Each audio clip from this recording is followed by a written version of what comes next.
Good evening, everyone. Am I coming through okay? I think I am. Yep, we're good. How are we all? How's the background music? Is it too loud? Is it too soft? Is it just right?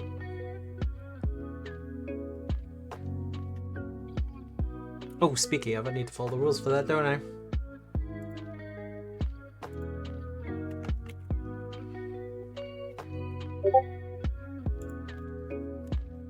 We're currently listening to Video Game Lounge. Okay, easy done.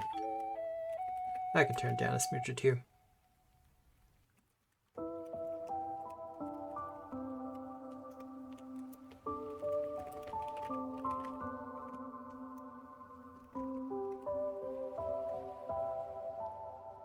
Just a smidge or two, easy done. Alright, how's that? I think that'll be better. Well, what are we doing tonight? What are we doing tonight? Nice and easy.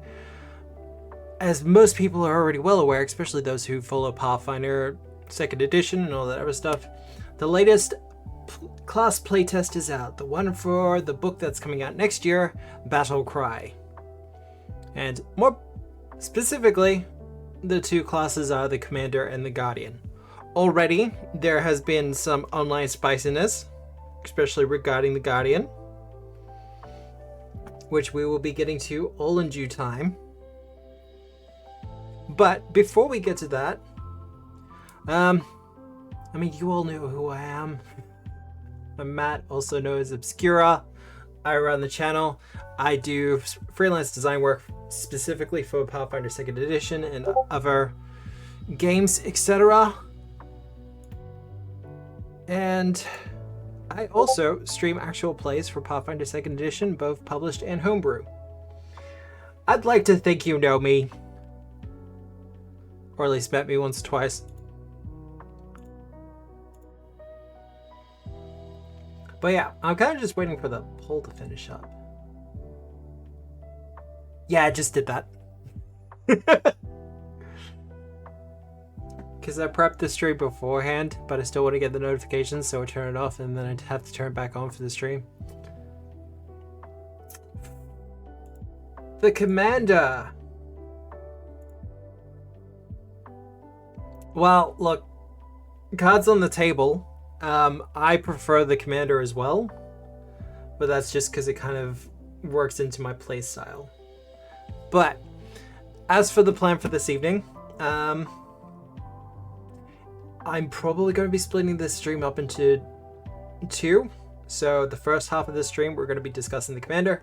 The second half, we're going to be discussing the Guardian. I'll probably put a break in the middle there, do the ad run just so Twitch leaves me alone about the whole thing. Otherwise, so Pathfinder Battlecry is... We don't have a lot of information about it yet, but it is scheduled for Gen Con in 2025. Brings gritty combat to your gaming tables as exemplified by these two new classes. I am curious to see if it's going to have the, where we're going to have a rehash or a return to the mass combat rules. See if they're actually going to examine that again. Because I know that's something that really hasn't been demanded, but if any book was to have it, it would be Battlecry. And considering Galarian's about to be plunged into quite a few different wars. So I'm a bit curious about where actually that's going to go, where that's going to happen. But otherwise, thank you all for being here so far. I know this was something of an impromptu stream. I didn't have it really scheduled or planned. I was kind of tossing up whether to do it at all, if I'm being honest. Because I'm quite sure I'm not the first one on the ball with this one. All that said, however, things to note, if you are going to want to experiment with one of these playtest classes, they are already up on Foundry. Apparently they're also up on Demiplane. I don't personally use Demiplane, but if you do, they should be there as well.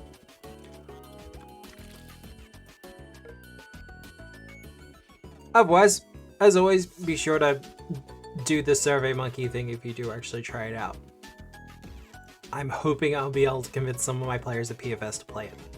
But we shall see. Now, the commander is my favorite. Like, I'll just put it up there. It's... I think the commander is one of those classes that people have wanted from Paizo for a very long time. And is going to fill a lot of niches that people have also wanted for a very long time. And with a little bit of home brewing and a little bit of design, it can fill even more niches. Like multi-class cleric, and all of a sudden you have your Inquisitor that people have been demanding for ages. Or some other divine caster. I have some design ideas for the commander already, especially around the banner, but I think that can kind of wait till later.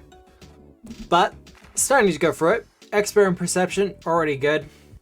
Trained in Fortitude. I thought this was interesting. They're an expert in Reflex and Will, but not Fortitude. I thought that the Reflex and Fortitude would have been swapped around, because they start off trained in all armors. The only thing I can possibly think of is that this is a class that you're probably going to have... Intelligence might be your key attribute, but you're probably going to have pretty even split between strength and constitution. Especially when it comes to the fact that you're trained in all armors. Skills, trained in Society and Warfare Lore. Warfare Lore is super important to this class. Actually, where's my highlighter tool? There we go. Warfare Lore is super important to this class. Most of the skills and abilities are hinged off of it, if not all of them.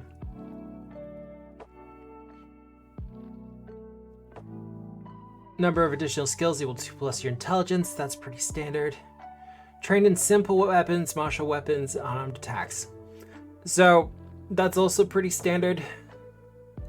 Like it's a D8 class. It's combat focused. None of this is unexpected. I am a little bit surprised it had heavy armor as well, because I thought they would have heavy armor as like a feat choice at first level, not front loading it. But it is interesting.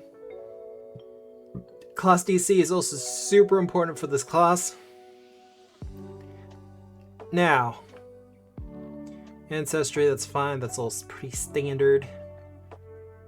Now, Commander's Banner. This is something that has been causing some of the bigger discussions I've been seeing since its release. Because, well, going through it, as long as your allies can see it, they get a +1 status bonus to will saves as long as they're in 30 feet of it. But if the banner is ever stolen or destroyed, everyone becomes frightened 1. This has caused some problems, some arguments, because it's an obvious target for a GM. And I get what people are saying, but at the same point, I don't... Not as many abilities are dependent on the banner as it is immediately evident. Because if the commander ability in question does not have the banner trait, then the banner is not required. So the banner is not needed for everything. And I think there's some combats where they'll just keep it away. Yeah, it is almost like flags are important. And yeah, that is the point. It's rather hard to actually target unless you place it down. And even if you place it down, as far as I have seen, they don't list hit points or hardness or anything like that for the banner itself.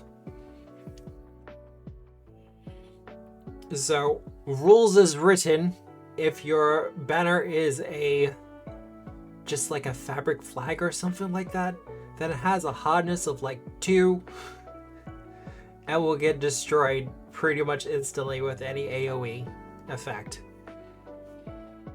So no, I think specifically targeting the banner is something they have tried their hardest not to make an option.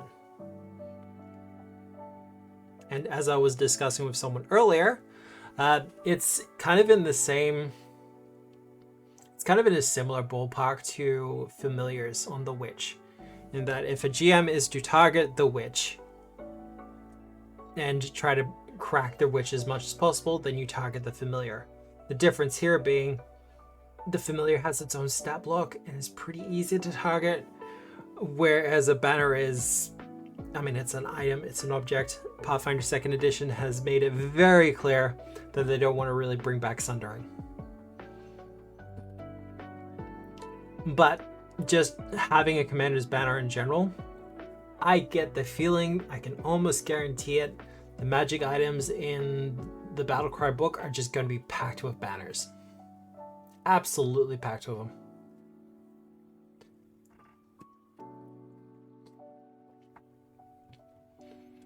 And you'll have banners that work off this effect and kind of enhance other saves as well. So bonus to will saves against things like Stupefy, that kind of thing. Honestly, for fun, I might actually stat out a couple myself, but we'll see how we go. The other big thing they get is tactics. I find this by far the more interesting part of the commander. Now, you begin play with a folio containing 4 tactics from the list on pages 6 to 7. We will get to that. These are combat techniques and coordinated maneuvers you can instruct your allies in, enabling them to respond to your signals in combat. As you increase in level, you gain the ability to learn more potent tactics. When you gain the Expert Tactician class feature, you gain the ability to add Expert Tactics to your folio. When you gain the Master Tactician class feature, you can add Master Tactics to your folio. And when you gain Legend, blah blah blah blah blah. We get it. As your skill progresses, you get access to better tactics. Now, each day you get 2 plus your intelligence modifier. Sorry, wait. When you drill, you can instruct a total number of allies equal to 2 plus your intelligence modifier. As an intelligence-based class, they're aiming for at minimum 4, at maximum 6. So that should cover... so for PFS, for instance, your maximum party size will be about 6. So they're intending this to be able to cover larger sized parties and also those parties that are a bit smaller but have animal companions.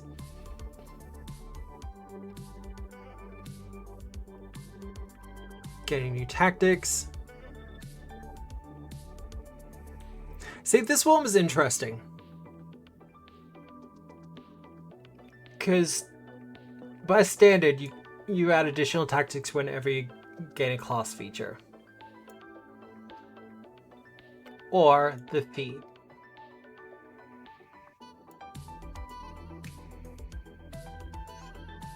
But if you get a hold of another commander's folio, you can't just copy them down like a wizard. Like, I get the idea behind that. I do. But at the same point, it's like, but what if I, as a GM, want to drop a book of tactics for a fledgling commander? Like, here's an ancient folio on ancient battle tactics. You may have to spend some downtime figuring out what they actually mean. But I think that would be a cool way to kind of impart to a martial class some new and kind of bespoke abilities. Like, for instance, if they're in a specific area of Galarian or in your own homebrew worlds, have a specific tactic from that area that they can learn. That will just help them out, and I think that would be really good. Drilled reactions. This is something that the class needed, because once per round when you use a tactic, You can grant one ally of your choice benefiting from that tactic an extra reaction. The reaction has to be used for that tactic and is lost if not used. We will get to the tactics in a minute, but that is... if the class did not have this ability, I feel like the class would not really be usable. You would have a similar problem to what you had with the teamwork feats from first edition, where a lot of the party would be like, no, I'm not going to do that because I want to be doing my own thing. And on average, you will have at least one person in every party who needs their reactions for something. If you have nothing but wizards in your party, I think that's actually kind of cool. But not the usual expectation. Shield block,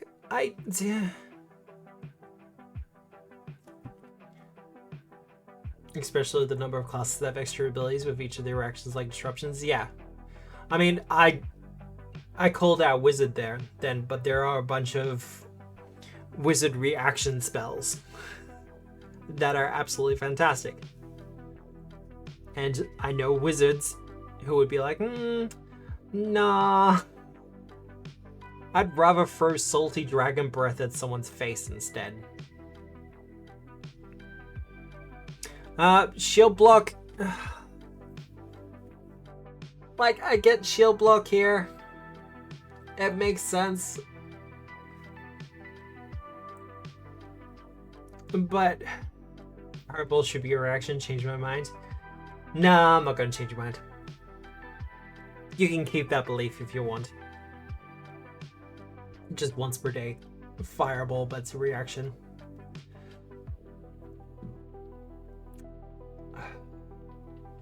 Shield block seems to just be the thing they give to everyone who has even a passing attachment to any type of martial proficiency. It's just like, oh, well, what's that? What's that? You get martial weapons? Here, have shield block. And just...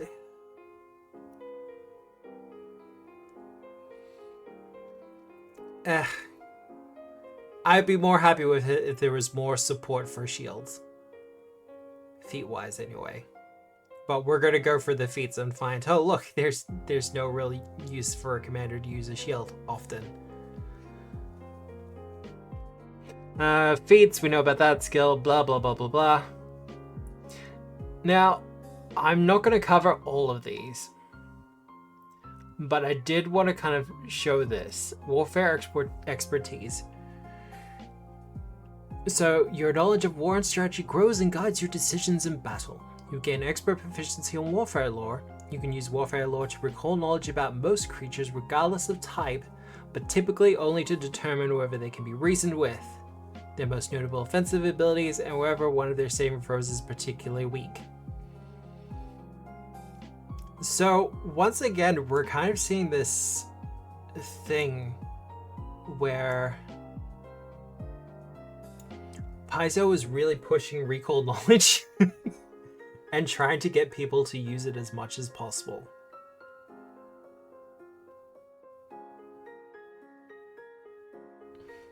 Also, in addition, as long as you are observing at least one opponent when initiative is rolled, you can use warfare lore for the initiative roll. Warfare lore is super important for the class, as I said up front, but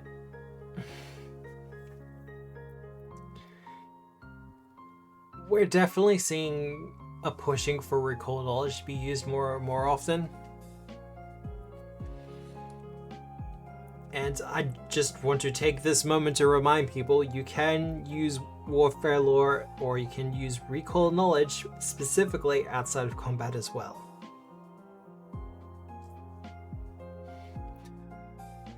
Depending on your GM.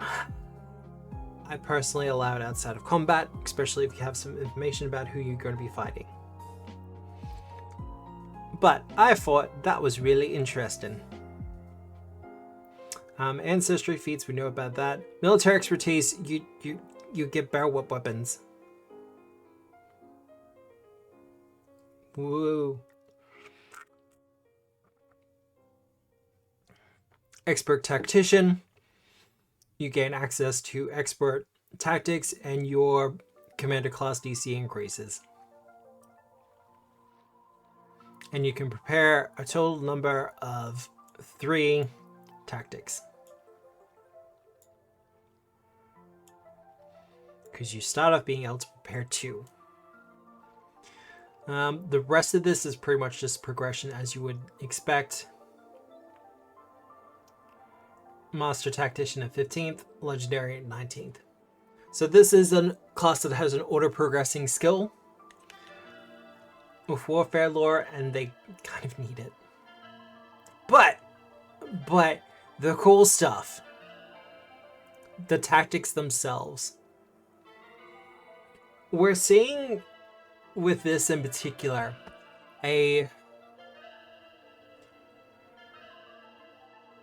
so this reminds me a lot of the Kineticist, where the Kineticist had a lot of skills and abilities that they could pick up.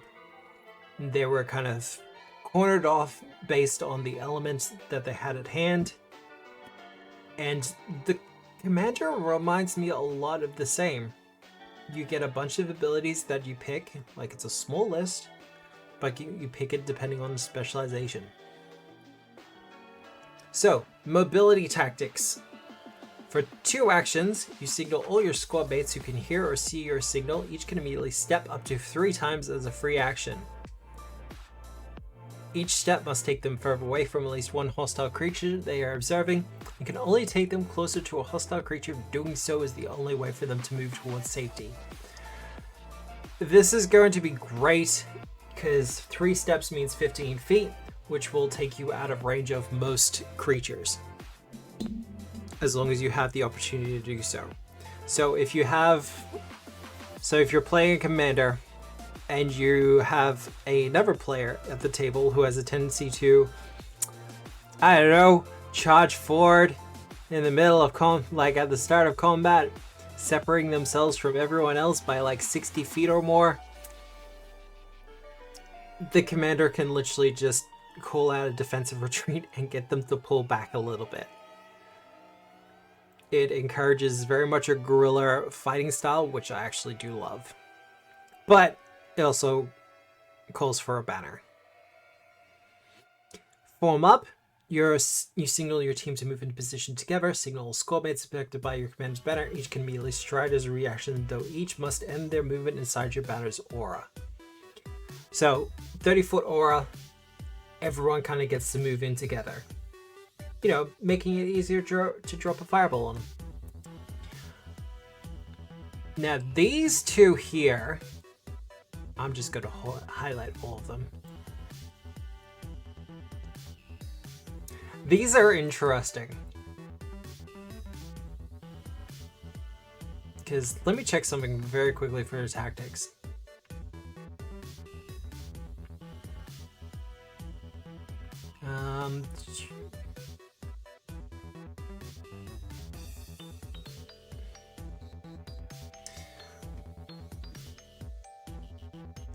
Correct me if I'm wrong, or I just might not be seeing it.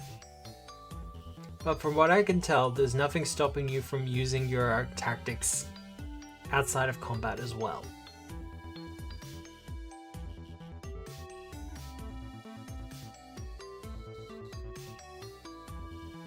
Because if that's the case, and you can use them outside of combat, key terms.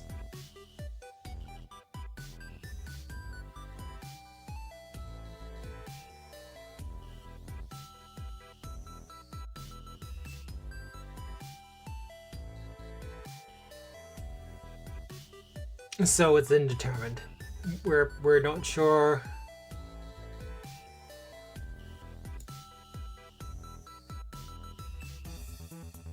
It seems like as long as they're a squad mate and have been drilled in the tactic, they can use it.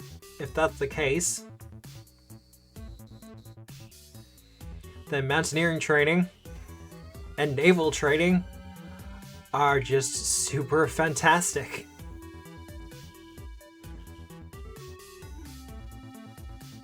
Mountaineering training gives you all your allies a climb speed of 20 feet And naval training gives them a swim speed of 20 feet. Now, something I do want to kind of point out here, if you can use these outside of combat, if you can, then if I were playing Commander, I would probably always prepare mountaineering training.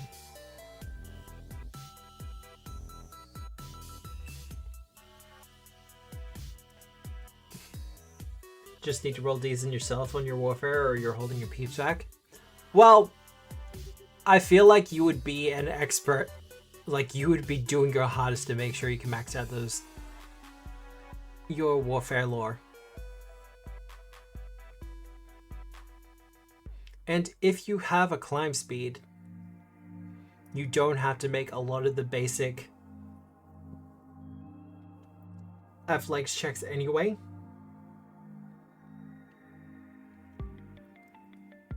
Like, naval training is one I would only have in their campaign specifically. But mountaineering training is absolutely one I would have, like, just in my back pocket at all times. Because being able to give all your allies a climb speed, even just temporarily, whew. Passage of lines I like. It's basically just swapping positions. Naval training hoist the colors, absolutely. No, look, when I first started reading through I think I mentioned it on the Hijack server actually. One of the first things I thought of when I was going through the commander is just like a captain, like a ship captain that's also a commander, just naval training, and just something that allows them to use warfare lore instead of other things for their piloting checks. Oh man, how good would that be? I doubt it's something Paizo will put into the actual book, because kind of naval / water stuff is not really a high priority for them. And, you know, fair enough, there's not much in the way of campaigns for it. But for something like Hoist the Colors, which is pretty much everything revolves around water, I mean, the current dungeon they're going through in Hoist the Colors is a underwater dungeon. If everyone had a 20-foot swim speed, the scope of the dungeon would change completely. It'll probably make its way into your player's guide. Yes. Look, that's probably the plan and probably what I will do. I will probably also have some kind of flags and things that build off of it. Like you can have your ship's flag take the place of your banner while you're at the helm of your ship. Like, that just makes sense to me.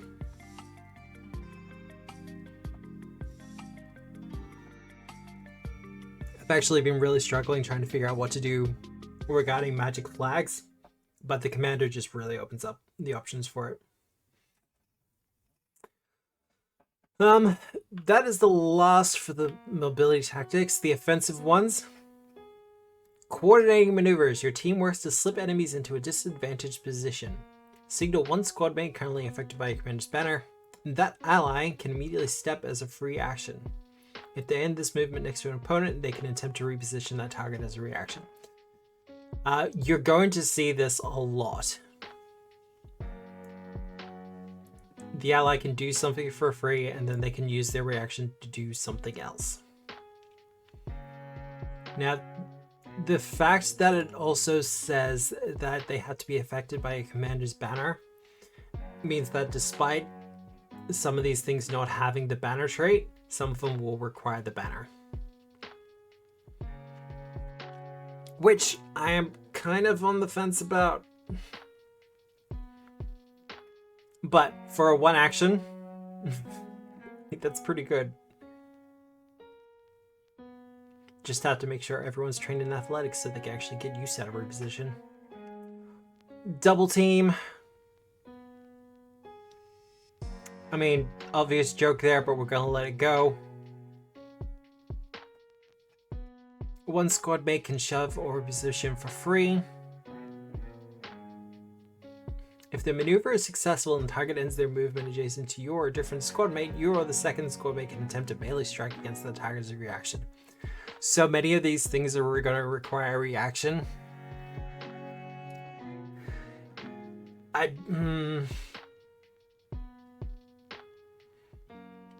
I'm just really glad they have the thing at the start of the class where it's just like, here, have a free reaction you can give to people affected by your tactics.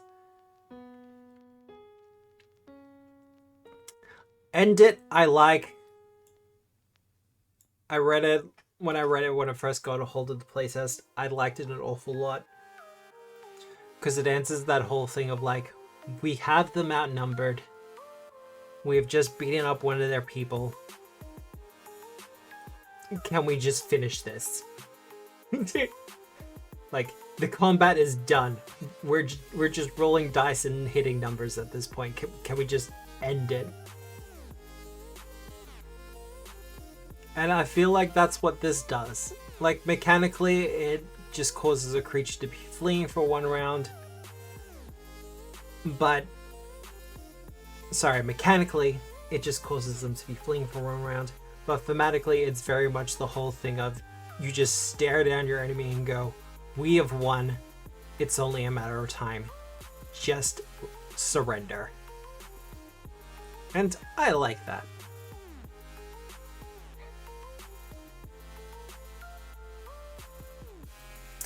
Pincer attack is interesting.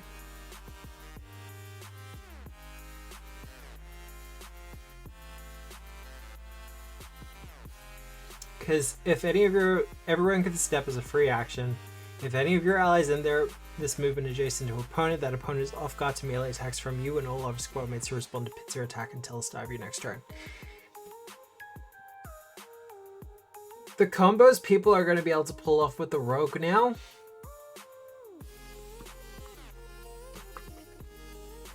Like there's things like the rogue has things like gang up and dread striker. With things like pincer attack, they're just not going to need it. They're really not.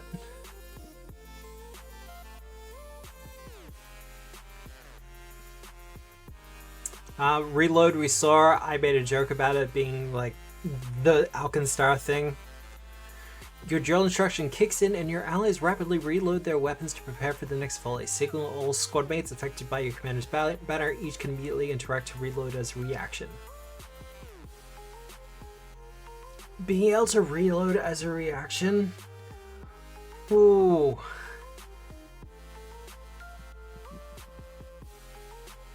But I'm not sure how gunslingers will feel about it, because gunslinger reactions, etc. But for everyone else, like just having a commit, the more you look at the commander, the more you're kind of like, one should be in every group. Because they enable so many different playstyles and tactics that were previously not really an option at all. The special in it is also pretty good. When leading a siege weapon crew, you can use this tactic to command your squad mates to load a siege weapon instead. So all those siege weapons that require 3 actions to reload, it's getting reloaded as a reaction. They definitely feel like the perfect 5th member. Exactly. Shields up. You signal your allies to ready their defenses. Signal all squad mates affected by your commander's banner. Each can immediately raise a shield as a reaction. Squad mates who are wielding a parry weapon can instead position that weapon defensively as a free action.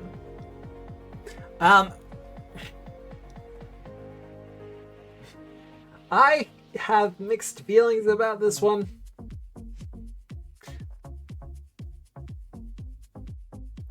Because in order to do the shield block, you need your reaction. So shields up is pretty much just going to be... It's going to be a tactic you use when you have a champion or something who just doesn't have the actions to raise their shield.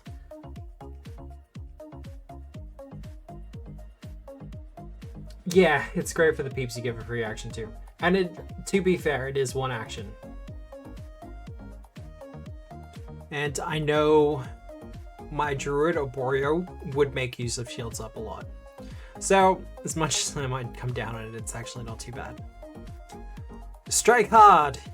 Choose a squad mate who can see or hear your signal. That ally immediately attempts to strike as a reaction.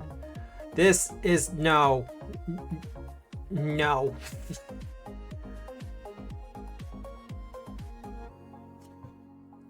Like, you're spending 2 actions to give someone a reactive strike. Or, sorry, you're spending 2 actions to allow someone to strike as a reaction. Unless you're giving them the freebie, but even then, I don't feel like the action exchange there is worth it.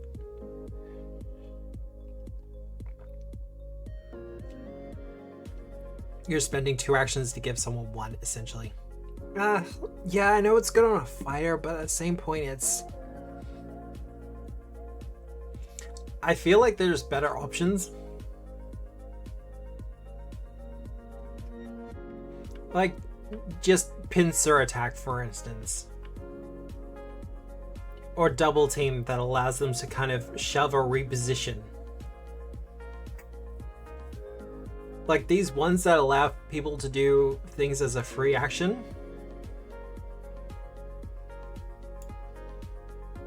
I like that a lot more.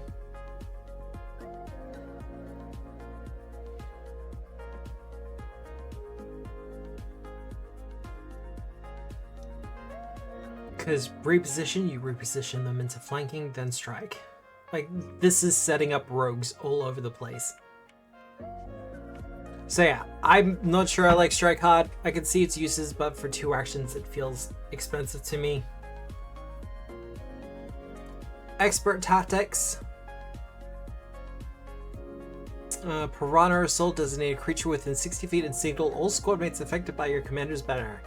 Each time you or your squad mates attack that creature and deal damage to it of a type the creature resists, they ignore an amount of that creature's resistance equal to your level until the beginning of your next turn. I feel so... Let's just highlight that. I feel so sorry for every GM. Because your zombies and your skeletons are about to get diced.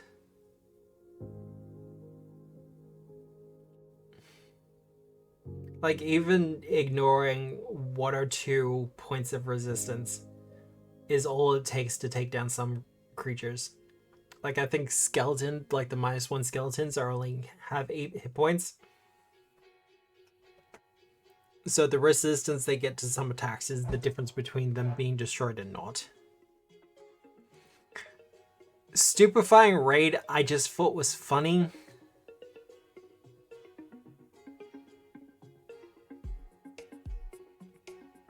Because signal up to 2 squad mates affected by your commander's banner. These allies can stride up to their speed as a reaction. Each enemy they are adjacent to at any point during this movement must attempt a will save against your class DC or become stupefied 1 for 1 round. So you can literally be doing hit and run with enemy wizards or enemy casters in general. And reducing their will saves means that other things like demoralize will work even better on them.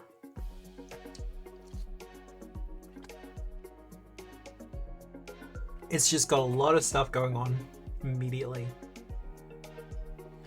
Demoralizing charge. Look, they can stride and then they can scare.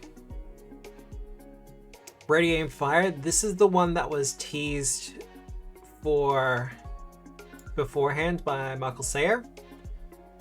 You signal a volley of ranged attacks from your allies. Signal all squad mates affected by your commander's banner. They can interact to swap to a ranged weapon as a free action, interact to reload as a free action, and then attempt a ranged strike against an enemy that both you and they are observing as a reaction. Ooh, and that's an expert 1 master. Okay, it's a master 1.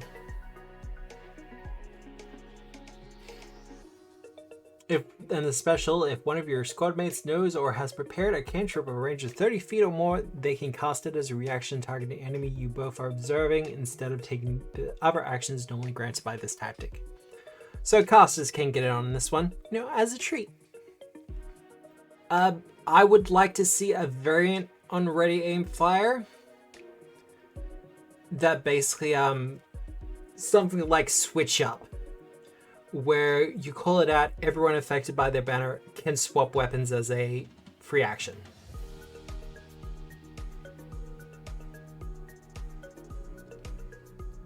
I think that would be cool. Like, you could have that as one of the trained ones, and it'd be super easy. It'd be like it would be what? It'd be just reload.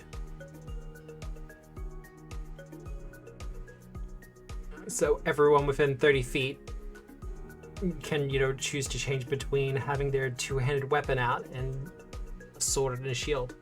Add a special in there that allows the casters to draw their casting implements. Perfect. Beautiful.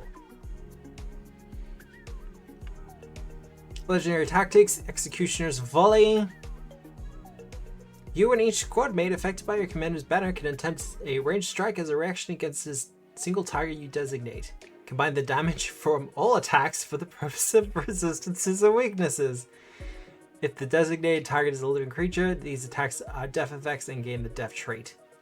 If the designated target dies as a result of this tactic, all other enemies within the affected area of your commander's banner must succeed on a will save against your class DC or be frightened too. Just you load the enemy commander with arrows, turning them into a red mist, and everyone else gets scared. Valkyrie's Charge is going to be a popular one. You restore 80 hit points to yourself and every squad member affected by your commander's banner. And if the affected ally was unconscious, due to their hit points being reduced to 0, they can immediately stand and pick up their dropped weapons. That is a massive amount of action compression for 3 actions. And it's a good thing you could only do it once per day. Then striding twice up to their speed, and then they can strike as a reaction. The commander grants a lot of free actions, which is a lot of what I'm seeing. And from a design perspective, from my point of view, as someone who does a lot of third-party designing and on the side, and also, likes to homebrew, likes to make up stuff, I'm seeing a lot of things that's like basic actions, like things under the basic actions category, can be switched out for a free action as long as someone else is doing it for you. I'm not sure if that makes complete sense, but I hope it does.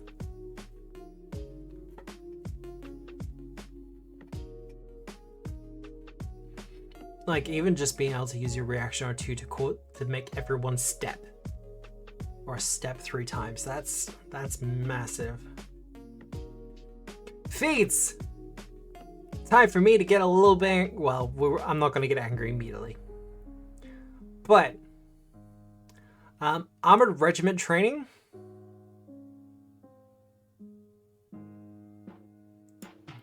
This is an interesting one, because we saw this with, I think we saw this with the Cleric for the remaster, in that heavy armor, you can treat heavy armor as being lighter. I've already looked ahead. Guardian doesn't get something like this. Now, I get that that's because the Guardian is a strength-based class. They're going to have their maxed out strength, so they don't really need this as much. But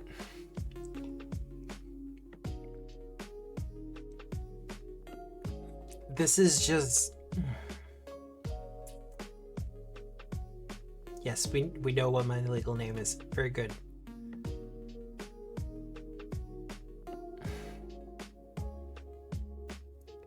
It's hefty hauler, but as like a class feat, and I'm not sure about it.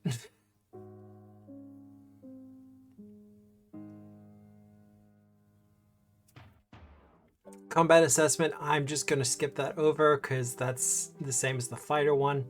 Combat medic. This is one that's going to be, you'll see a lot of as a theme with the commander. Requirements. You can prepare at least 2 tactics. You have trained in battlefield triage and wound treatment. You're trained in medicine and can use your intelligence modifier in place of your wisdom modifier for medicine checks. You gain the battle medicine feat.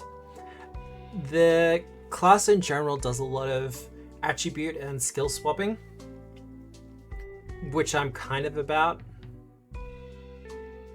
And for a combat medic, I could definitely see a commander who is the combat medic and has like uses a shield as a part of that, like complete pacifist. Or just, you know, who needs a weapon? I'm just going to command people to hit you instead.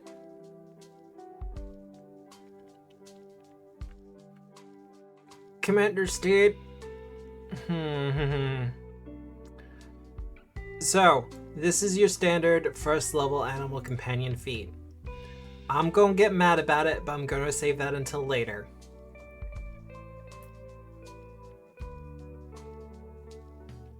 Deceptive Tactics. This is the Warfare Lore replacing Deception.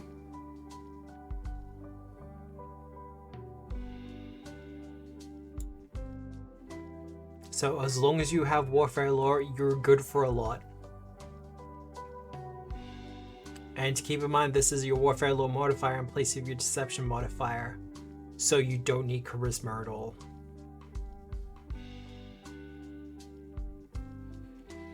Plant Banner. This is already a really popular one that I'm seeing. You plant your banner in a corner of your square. Then for a 30-foot burst, immediately gain a number of temporary hit points equal to half your intelligence modifier. These temporary hit points last for 1 round. Each time an ally starts their turn within the burst, these hit points are renewed for another round. It's fast healing, but also not.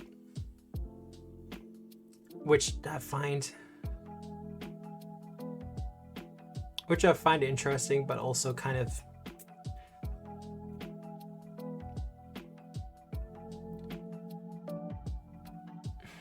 because at least to begin with, I feel like it'll fall off pretty quickly, is pretty much what I'm getting at.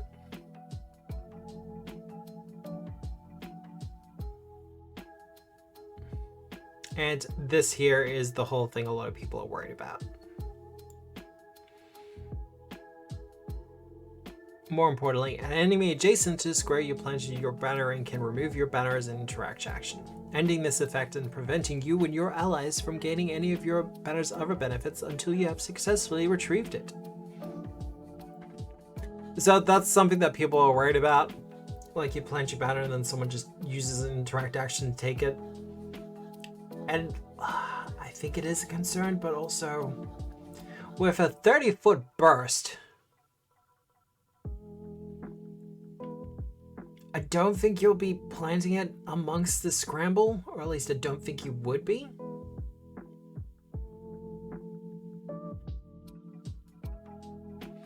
If you're at least 5th level, the temporary hit points granted by this ability are instead equal to your intelligence modifier, and if you're at least 15th level, they are equal to your level plus your intelligence modifier.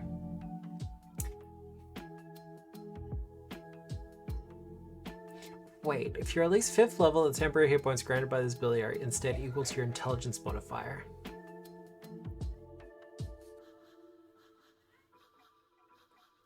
All allies within a 30-foot... Am I reading this right? All allies within a 30-foot burst immediately gain a number of temporary hit points equal to half your intel... Oh god, that's even worse. Okay.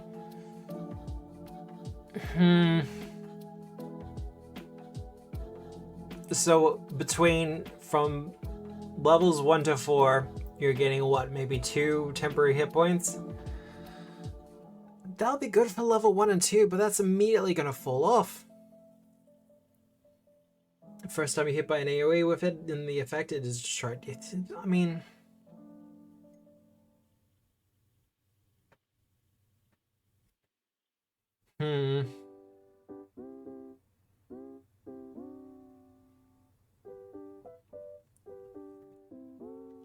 Yeah, no, I agree. In mod plus half level.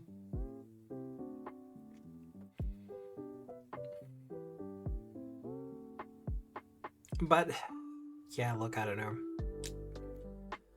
That's one I think I'm gonna have to think about a little bit more. Because it's what? Between first and fifth, it's 2 hit points every round for everyone. Considering your average round is about 3 rounds, that's 6 hit points per person, 4-person party, that's 24 hit points. That's good at first level, but yeah, I don't know. Second level, Adaptive Stratagem. You're concentrating strong bond with your allies allows you to change tactic, replace one of your prepared tactics with another tactic in your folio. This is good. Like, it's just gonna be a solid choice at second level.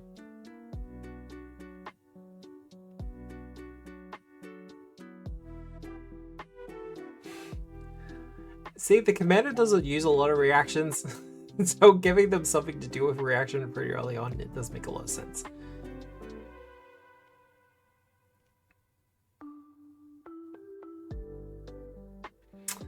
Guiding Shot. This one's interesting. Because it means if you hit, it's easier for others to hit.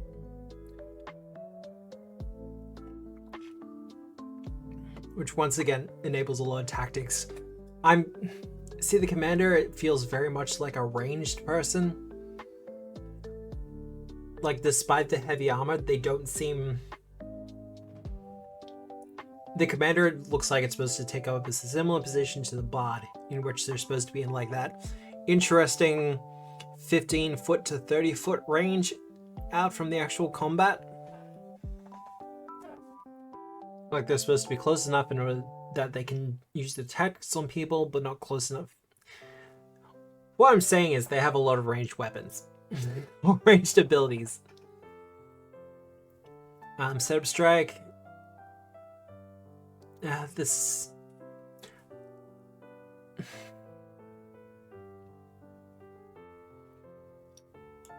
Setup Strike is interesting, I guess. Tactical expansions, just adding more tactics.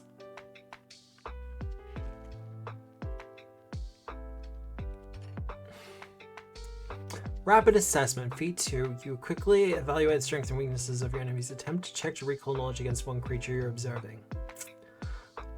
Wait. So, Rapid Assessment, Feat 2. You roll initiative, recall knowledge.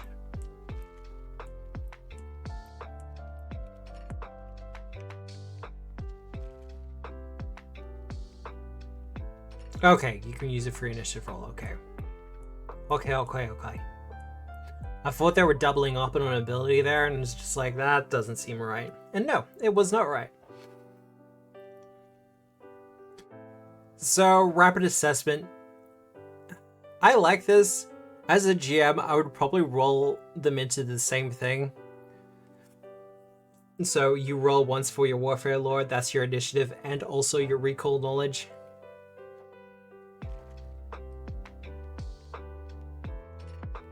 One, because I think it would make a little bit more sense there, and two, just think it'd be fun.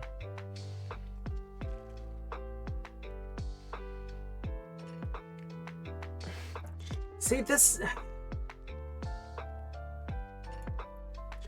Okay, so the reason I'm highlighting a bunch of these range things that are coming up is, one, because I feel like the commander is supposed to be like that, in that mid-range.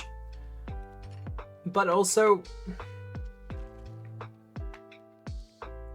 The developers for Starfinder 2 made it pretty clear, I think they stated it in the field guide number 1, that the focus for combat in Starfinder 2 will be range combat. And the reasoning behind that was the focus for combat in Pathfinder is melee. So Pathfinder is melee, Starfinder is ranged. And that's supposed to be kind of the delineation. But with the amount of callouts I'm seeing for like ranged attacks and like stuff that works with ranged bonuses and strikes and damage, it's making me think that something in Battlecry is going to be really helpful for ranged attacking. I don't know what that will be, but just I'm getting a lot of signals that are suggesting it.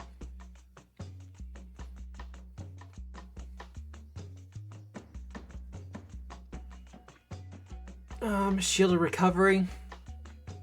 This made me laugh.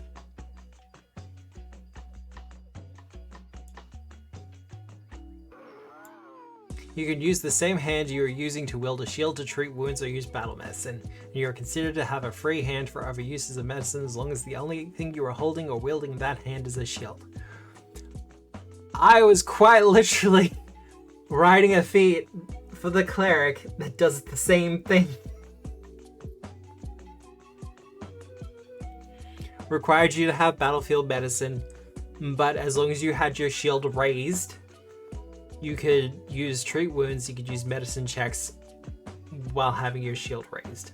It's a little bit different. I'm probably gonna see what amount of the wording I can steal from here.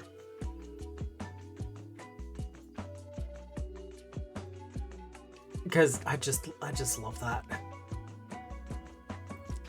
I think it's about time I make another like healer, but that's just no magic.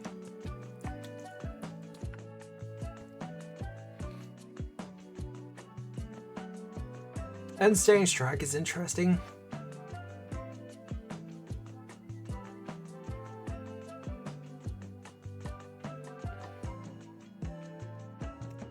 Wave the flag. This is your usual item reducing thing. Champions, you're not really needed anymore, I'm sorry. You're courageous, alright, don't need it. We'll go commander now. Yeah. Wait, where's my angry eye? There it is. Hi. So I hate this.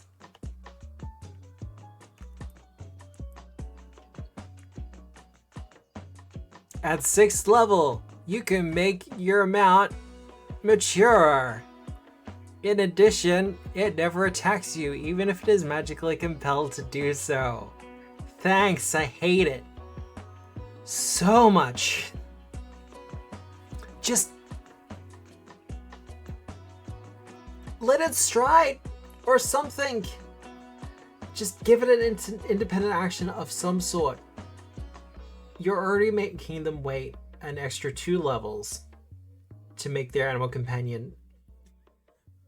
I have been banging on a lot about recently, and yes, I'm going to spend a little bit of time to talk about this. Of just how the Beastmaster makes a lot of these feat choices pointless. So many, because a Beastmaster, you can get the dedication at 2nd level, you get mature at 4th. And their mature feat gives your animal companions independent actions to stride or strike. So whenever you have a feat like this, where the player who has not taken Beastmaster has to wait an extra 2 levels, it's just... If you're in the situation where you have a player who is playing, let's get buck wild, playing a wizard. And the wizard's like, hey, I want to get around in combat a little bit quicker. I'm going to pick up Beastmaster. And they grab a mount, a terror bird or a horse or something to that effect. Someone with mount. Now, our commander here, or a champion, because champion has pretty much the exact same 6th level feat, we'll look at the wizard and go, okay, he gets his animal companion at 2nd. Then the wizard gets around to 4th and goes, well, I'm just going to take my mature animal companion now. And my mature animal companion gets a independent action to stride or strike if I haven't commanded it. So I can cast a 3-action spell and still move. Meanwhile, our champion and our commander is kind of left being like, well, don't get an independent action. Just, you know,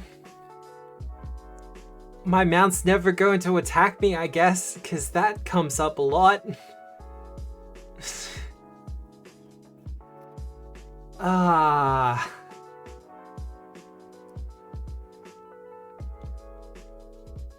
Like, I get it's probably too late for them to change the champion. I really do. I feel like the champion's probably just gonna get the loyal warhorse, whatever thing at 6th level.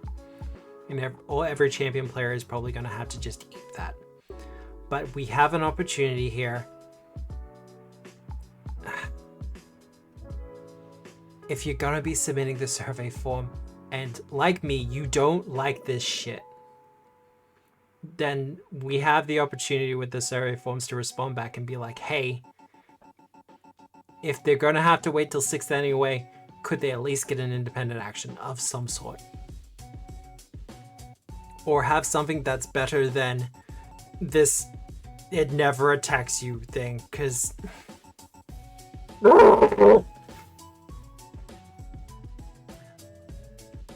I'm a GM. I have been for a very long time.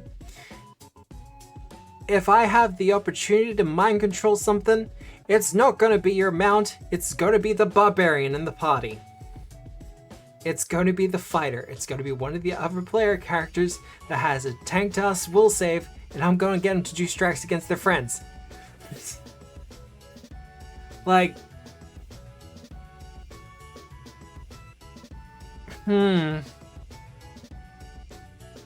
So, this is me straight up saying, if this makes it into like the full version, I am going to have a different feat that my commander players can take up. Something that will work for the class and will just feel better. Anyway, moving on. Efficient preparation. Increase the number of tactics you can prepare by 1. That's, yeah, right. Reactive Strike, we know what that is. Shield Warden. When you have a shield raised, you can use your shield block reaction when an attack is made against an ally adjacent to you. You're going to see a similar thing with the Guardian as well. And this is a pretty stock standard thing. Defiant Banner, you give people resistance.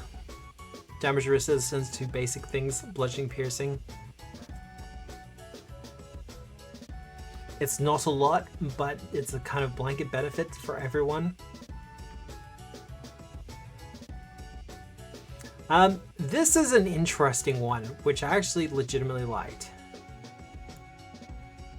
A broad knowledge base is crucial for competent commanders. You become trained in 2 skills you're not already trained in, become an expert at 1 skill you're currently trained in, learn 1 common language you don't know, and gain any 1 general or feat of 3rd level or lower you meet the prerequisites for. You can take this feat twice, gaining its benefits each time. Like, I want to see more stuff like this, yeah? Give me a cleric feat that does that.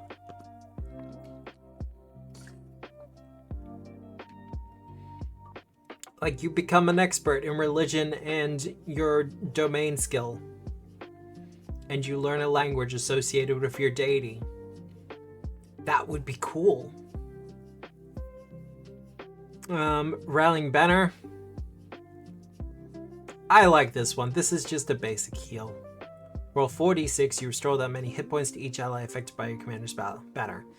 It is a weaker 3 action heal, but you can do it once every 10 minutes and it's not focus.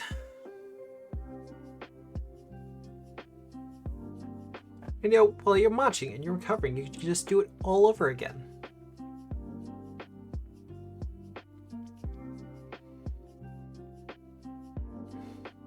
Unrivaled analysis.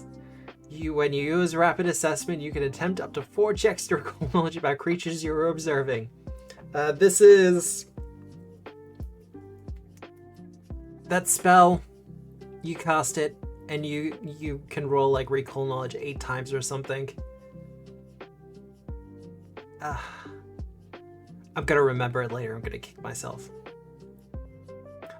I've already ranted long and hard about the animal companion stuff, but this feels like a kick in the face. Because you know how I was talking about independent actions earlier? They get it at 10th for a feat.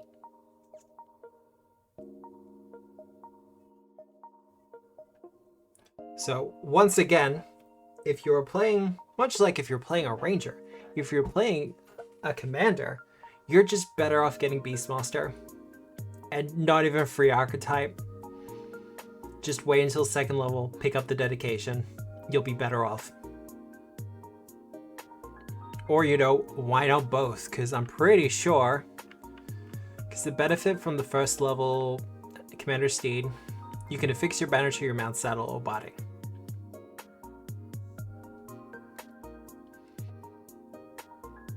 Like, if you really want to be a commander with an animal companion, you just pick up Beastmaster dedication.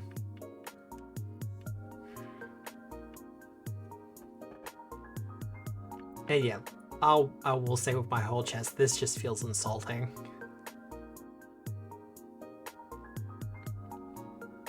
There's a part of me that wishes they didn't even mention animal companions as a part of the class. Just... Anyway. It just... For me personally, it mars a class. But there's so many great things, great mechanics about this class. And just having the animal companion stuff thrown in there as what kind of feels like, oh, I guess you can have that if you like. It feels really bad. But I am biased at the moment because I have been looking a lot into animal companions. It feels like filler. No, exactly right. It feels like filler, and it feels like it's not necessary for the class whatsoever. If someone really wants to be a commander on that's mounted or has an animal companion, they can just pick up the feats. They can just pick up Beastmaster, or they can do any of the numerous ways in which to get an animal companion.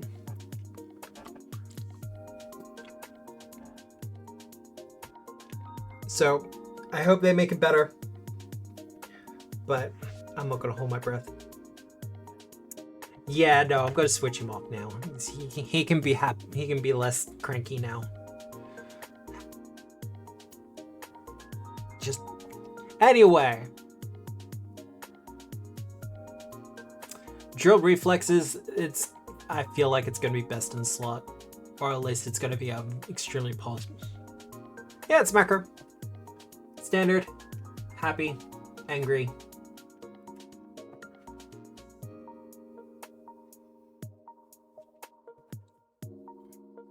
Chibi. I will switch back to the chibi, but also I have the controller as well, which you can't really see because the writing's up there. But standard better sacrifice. An opponent targets an ally with a ranged attack. You pretty much get yourself to beat the target instead.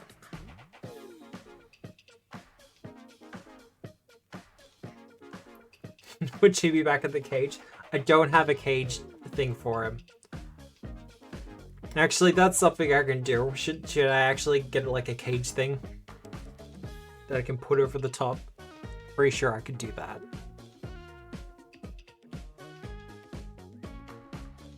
Seal the Eldritch Tara. Just puts him in a cage. No! A jar even, yeah. Cage, jar, something. Targeting strike, just an enhancer for guiding shot. I am seeing a lot of feats that build off of our feats. Like, we're still not getting the chains we used to get in Pathfinder 1, but I am seeing that creeping back in again.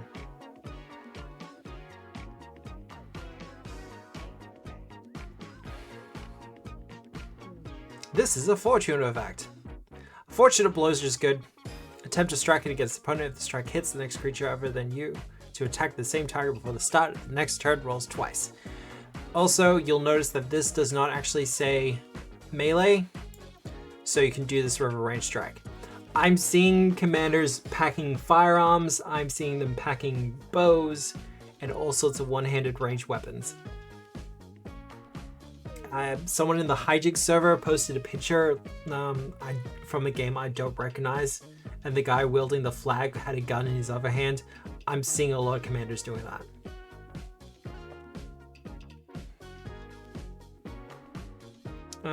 Skip it over perfected evaluations. Reactive interference. Your own tactical expertise allows you to quickly identify and prevent enemy responses. If the triggering creature's level is equal to or lower than yours, you disrupt the triggering reaction.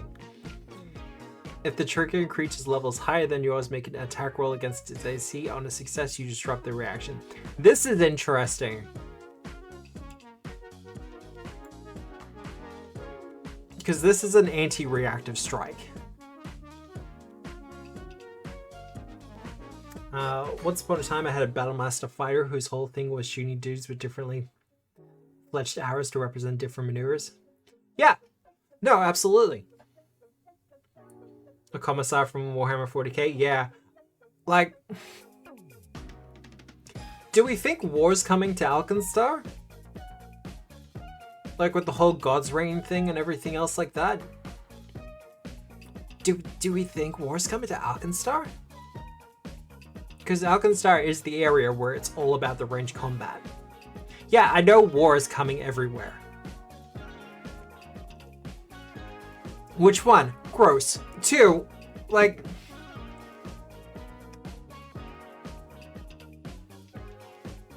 no, that was Gorham.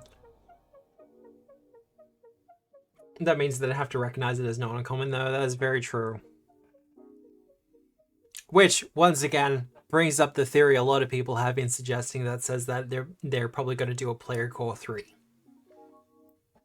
Which will cover the rest of the classes before Kineticist that won't be covered in PC 1 and 2. Or it never changes until it explodes. It rains down on the planet. That was weird. I want to see someone grabbing a piece of that armor and just making an axe out of it. And I don't mean like melting it into the fires of Mount Doom and reforging a blade of blackest steel. No, I mean just grabbing the shard of his armor and just tying it to a stick with twine or rope or something. I want to see that.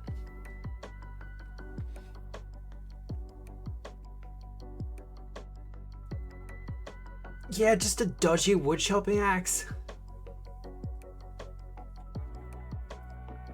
Probably orc or something. Well, we are getting a orc focused AP soon, so we've had a dwarf focused AP. We're getting an orc one. Does that mean we're gonna get an elves one?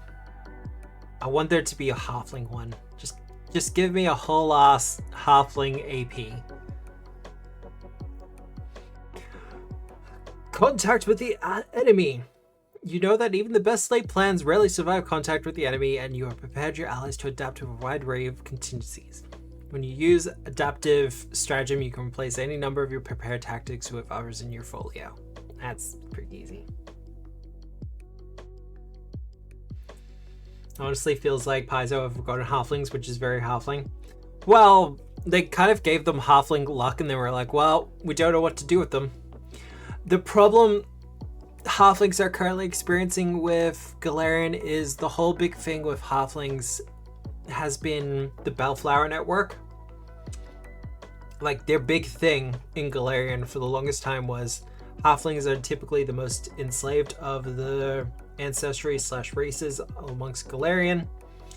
That's why the Bellflower network is mostly made up of halflings and is mostly kind of led and commanded by halflings. With Paizo's new position, which I understand the reasoning behind it, I'm not going to get into it. It's kind of taken the wind out of the sails for the halflings. They don't really have much to do anymore.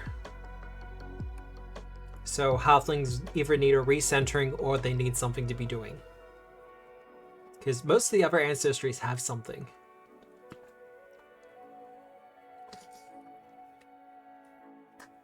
If there's a halfling one, I want it to be super low stakes, like set it in a village and have like opportunities setting up a festival, hunting down your grandma's lost pie recipe.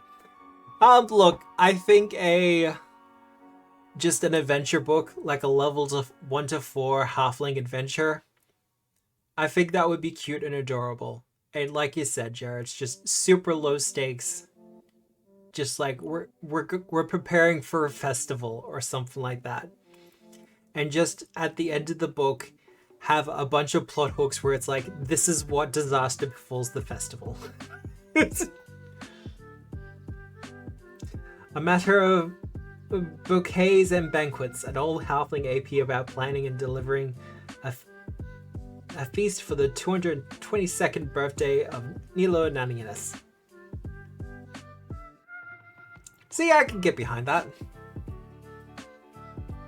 Like, people keep talking about having comfy campaigns and stuff like that. Sure, let's do that. And then let's have the entire feast get burned down by a dragon. Desperate Resuscitation! 14. Master of Medicine Combat Medic. What do you mean I don't understand pop culture names? Dragon Fireworks? Yeah! I feel like Desperate Resuscitation is very similar to the medic feat of a similar name.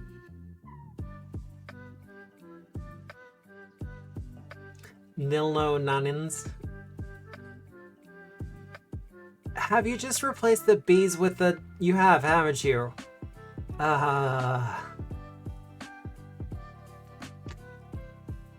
Good japes, sir. Very funny. Quickening banner. Each ally affected by a commander's banner is quickened for 1 round. As they're getting into the teens for these feats, I'm seeing a lot more interest. I'm seeing less interesting ones and more just kind of either building off earlier ones or just kind of like once per 10. This is haste once every 10 minutes. Which is powerful, but at the same point, it's just like, yeah, right.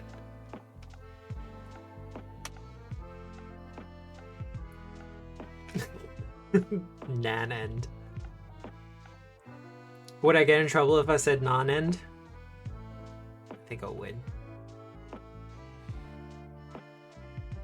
Confusing commands. This is just an enhancer on deceptive tactics.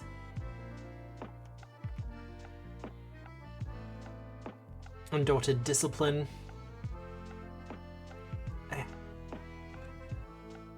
Level 18, demand surrender. You and your allies currently outnumber enemies on the battlefield, and you or an ally has either restrained an opponent or reduced an opponent to 0 hit points since the start of the turn.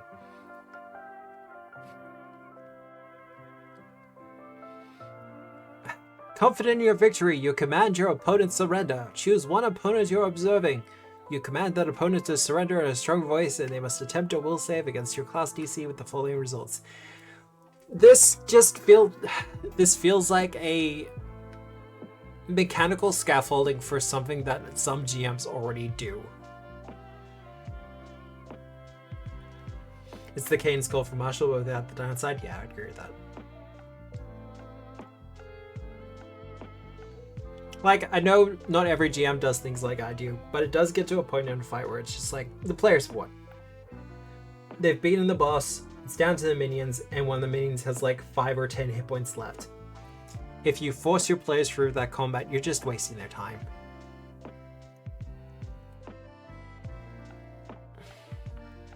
Practice reflexes. See, okay, so this, when you use your drilled reactions ability, you can give an extra reaction up to up to 4 allies. I kind of wish this wasn't a class feat, and that it was just tied to your warfare lore. Like when you're trained, you can do it to 1 ally. When you're an expert, you do it to 2. When you go to master, it goes to 3. When you're legendary, it goes to 4.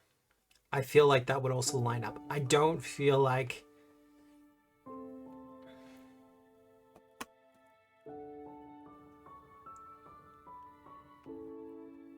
I don't feel like it should be a class feat. Is my main point, is my main takeaway. Yeah, no, it feels like a feat tax. Like, sure, you don't have to do it. You could not, but at the same point, I mean, what are the other options? Demand surrender. So you either have practice reflexes or demand surrender. It's going to be practice reflexes every time. Guaranteed. You're either going to pick something lower or just go for practice reflexes. And practice reflexes are so good that they're not going to pick something else.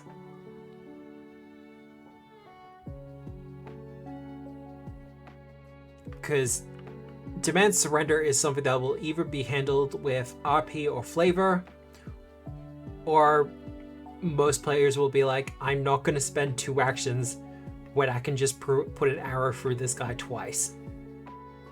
Or I can use one of my tactics to get someone else to do it for me.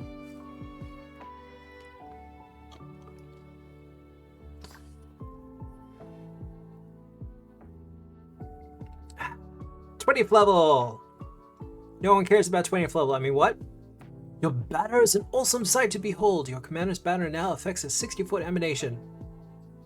The status bonus to will saves and DCs against fear effects surrounded to your allies increases by +2. And you and affected allies gain a +1 status bonus to AC, fortitude saves, and reflex saves. Yeah, I don't know. Okay, enemies within the area affected by a commander's banner take a -2 status penalty to will saves. I think the bigger emanation, and this is the takeaway. That center pot here, that a bot can do that easier. Surrender also has so many tags that makes it super niche. Yeah, because what does it have? Auditory, incapacitation, mental. So you can't use it on. Probably not going to work on anyone who's higher level than you. And yeah. 60-foot emanation is bad. And it is fantastic for the commander, don't get me wrong. But that +1 bonus to armor class fortitude saves and reflex saves, that's inspired defenses. Penitent victory. You and all allies affected by a commander's banner gain a +4 status bonus to attack and damage rolls. Okay, so everyone's just going to pick Penitent victory then.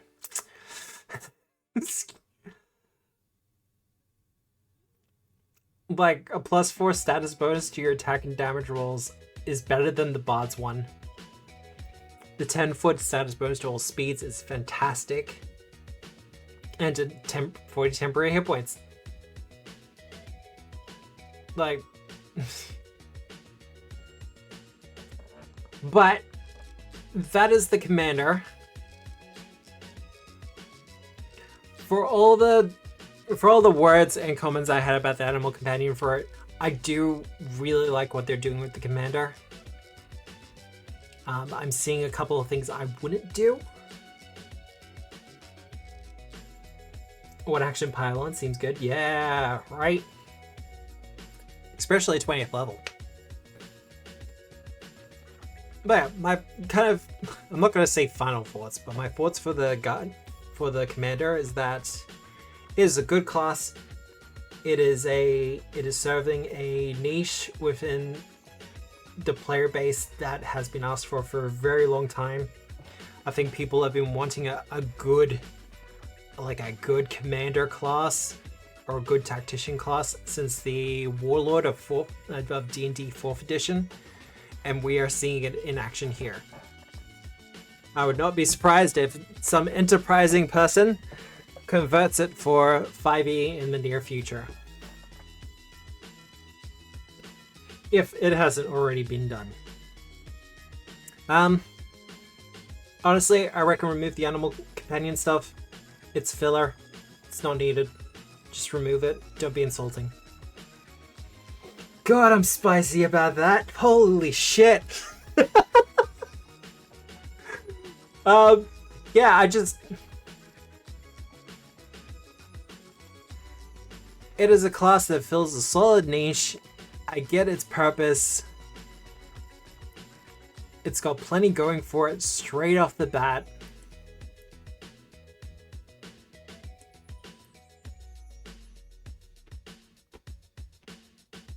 Just taking up space, the more interesting feats that can take.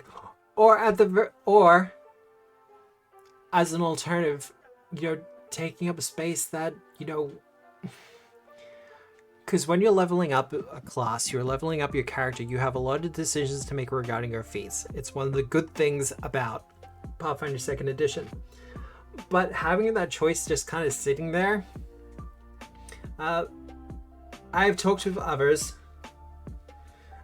G-Wizard amongst them, about the whole idea of the class feats for mature and advanced.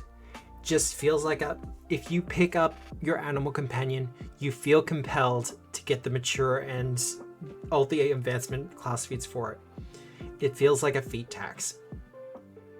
So if you just remove that option, leave it for people to pick up something like Beastmaster or Cavalier, like has been said in chat, then you'd be golden.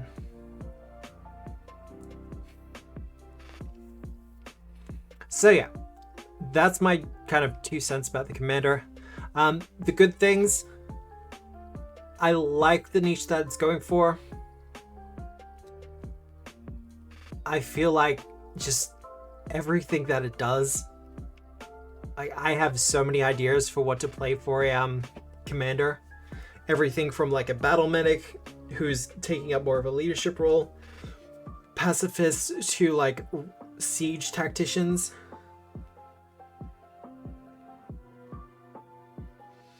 Keep the whole banner being able to be attached to... Well, that's the thing.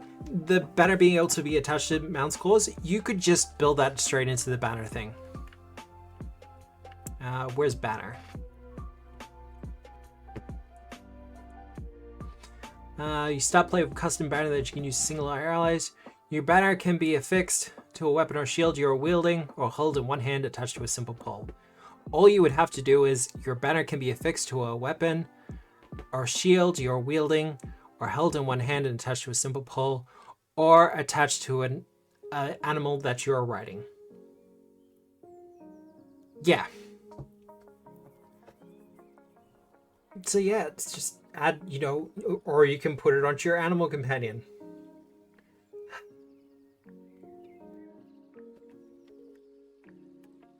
Otherwise, I do legitimately love the class.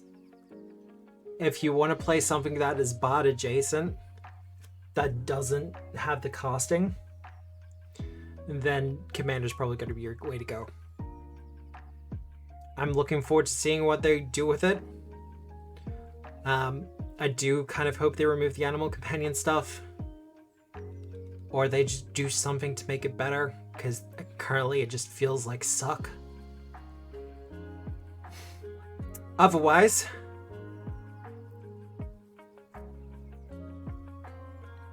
it's the martial bard as the guardian is to the martial champion. Yeah, it's the vibe I'm getting, which is why I'm thinking they're going to be doing something with Valkenstar in the near future again, like some sort of war or something, because it very much feels like they're stripping the magic out of kind of 2 niches that are covered by casting classes. All right, well, I'm going to take a short break. Run some ads, do all that other fun stuff. Make a coffee. I'm probably not going to run the timer though. I'm probably just going to make a coffee, bring it back, and then we'll get going again. But I shall see everyone very soon.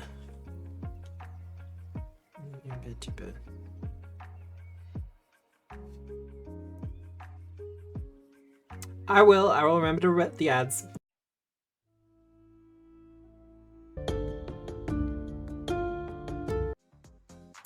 And we're back! And yes, thank you very much for that, Jared. Yes, it's just the Game Study Lounge on Game Chops. It's a radio thing. They're running it pretty much non-stop. I think it's been going since September of last year. And yeah, it's just a bunch of lo-fi kind of remixes of video game music. I absolutely love it. It's what I tend to have on the background most of my days.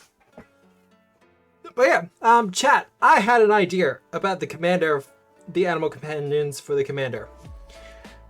So, for the mature thing, if they have to wait until 6th, yeah, I had an idea. Shocking, right? Me having ideas? Where was it? So, for battle-tested Warhorse, just have a little extra thing on the end there.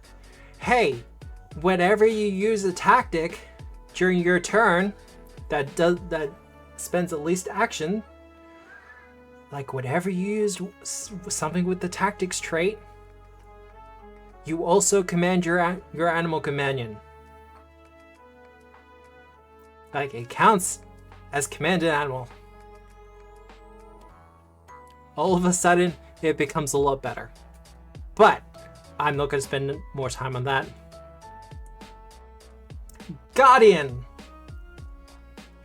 Thank you. That would be less to manage, wouldn't it? It would make sense and stuff as well.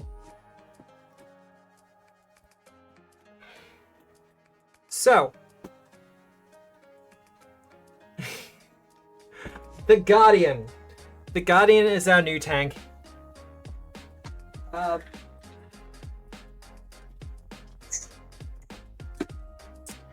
The Guardian's the new tank. It's also been one of the ones that's been causing a lot of the discussions and arguments online.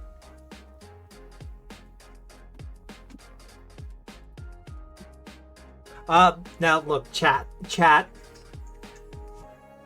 Paizo do a damn good job at what they do.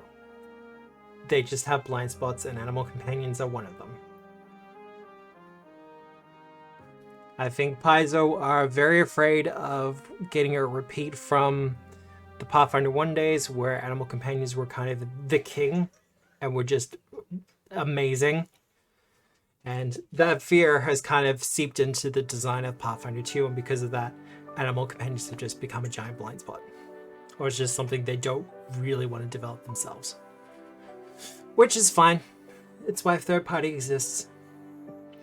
But Guardian, tank, masochist. Peace Master. Shh. We're moving on, okay? Key attribute of strength. A lot of people have said that this feels strange. They feel like it should be Constitution. As someone who's built a couple of like heavy armor characters, like the heaviest armor they possibly can get a hold of, while also getting like holding the heaviest shield they can possibly do it, they need strength. They absolutely need strength. Conversely, I think it's weird they don't have the 12. I absolutely think that they should have the 12 plus your Constitution. They should have the Barbarian hit points.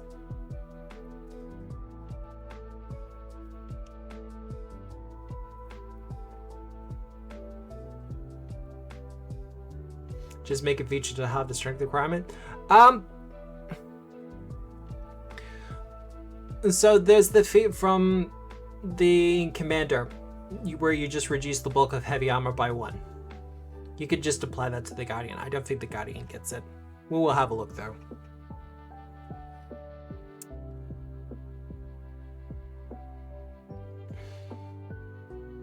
It kind of screams strength secretary on what G Wizard just said. 25 votes for am I being too hard on animal companions? No, okay. Perception, trained in perception, saving throws. Expert in fortitude, trained in reflex, expert in will. That makes all the sense in the world. Expert on will, I'm kind of on the fence about, but I get the feeling that's probably to patch you out. I get the feeling wisdom's not going to be a great attribute for the Guardian. Trained in athletics, trained in a number of additional skills equal to 3 plus your intelligence modifier. This, have they changed it? I've got the fighter open at the moment. Let's have a look. Yeah, I was looking at companions in player core 1. So here's our fighter boy. Oh, they have changed it. So in the remaster, your minimum is 3 plus your intelligence modifier.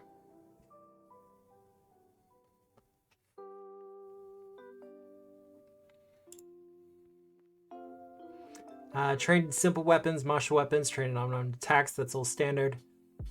Trained in all armor, trained in unarmored defense.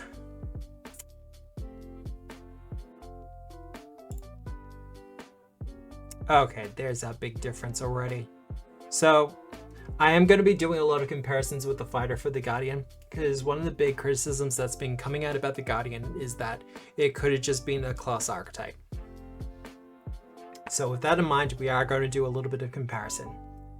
And the first thing we're seeing is that fighter has expert in all their weapons, with the exception of advanced weapons in which they are trained, whereas our Guardian is only trained in attacks.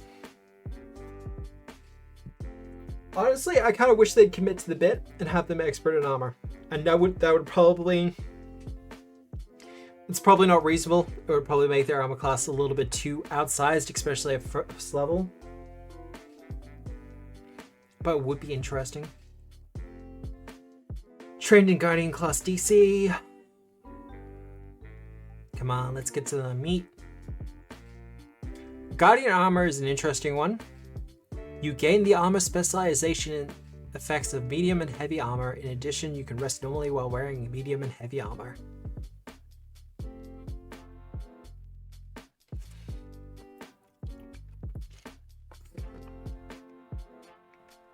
See, this is great, because you don't actually see armor specialization coming up too often. And the fact that they get it from the get-go is kind of great. So I can get behind that. Now, the Guardian gets two actions which set it apart from the fighter most definitely. One is shield block. No, I'm joking. Intercept strike. You fling yourself in the way of oncoming harm to protect an ally. You take the damage instead of your ally, though thanks to your armor, you gain resistance to all damage against the triggering damage equal to 2+ your level.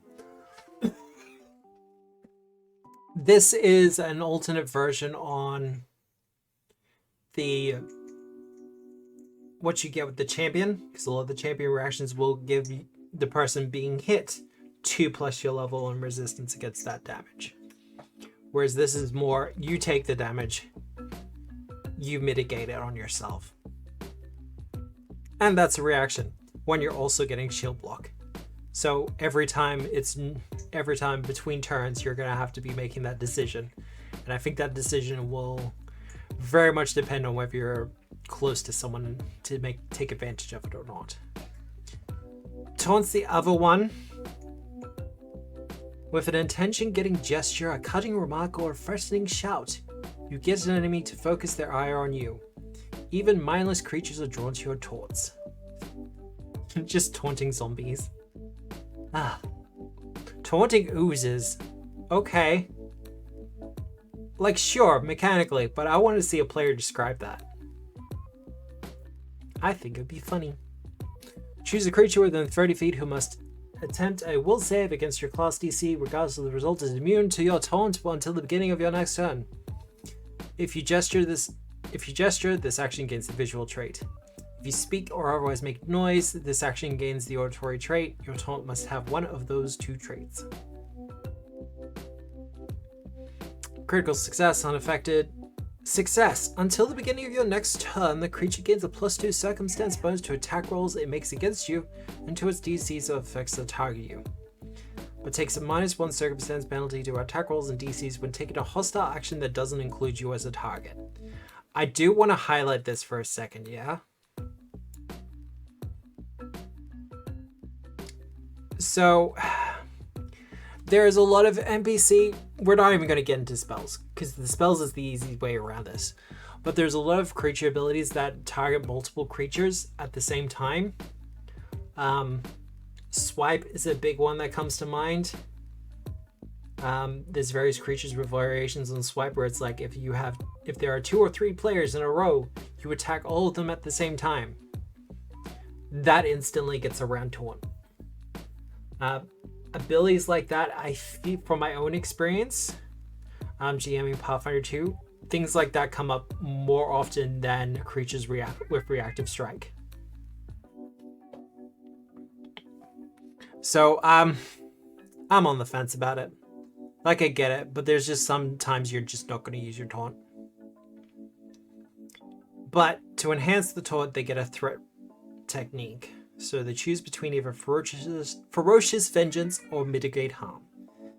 Enemies that ignore your taunts take the brunt of your anger. You deal 2 additional damage on strikes against creatures affected by your taunt. They take a hostile action that doesn't include you as a target. See, there's, once again, some abilities that will just completely get around that. Mitigate harm. You gain resistance to damage from critical hits made by a creature affected by your taunt. This resistance is equal to 2 plus half your level. This was... See... Like, it's only on critical hits. And... So something that I've been saying within the groups that I run with and the groups that I play in is that the idea behind a high armor class is not to stop yourself from getting hit by the big creatures, it's to stop you from getting crit hit by the creatures. So with that in mind, it's...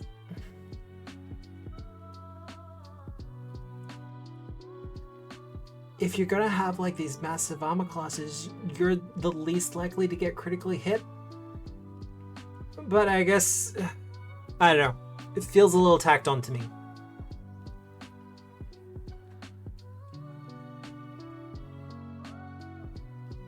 I think if they can rethink that threat technique, make it a little bit better, a little bit more specific or something,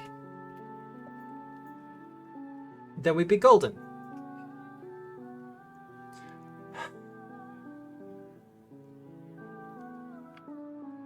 Skill feats, general feats, skill increases, that's pretty standard. Tough to kill, they get Die Hard at 3rd. That feels very much like a barbarian thing, but I definitely do get it on the Guardian.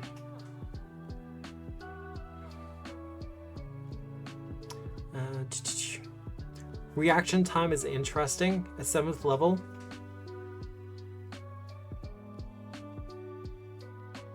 Improve the resist from armor spec by X seems pretty on theme for mitigate damage. See, yeah, no, I get that. Like, just increase it by a little and you'd be good. Work with what is already built into the class. You're already giving them weapon armor specialization at 1st level. Build off of that. But with 7th, you also gain a reaction whenever you roll initiative for combat, but you can use only for reactions from Guardian feats or class features.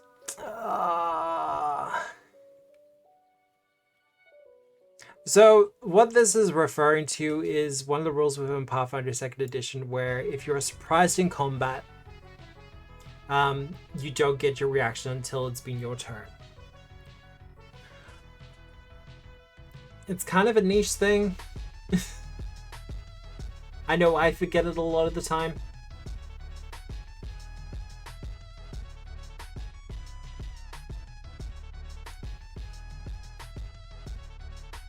Weapon expertise, that's pretty standard.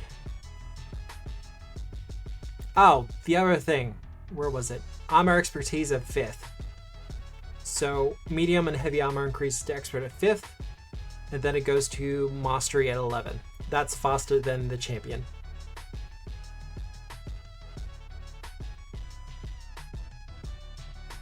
The rule isn't even you don't get it, it's that it's the GM's discretion if you get one before your turn.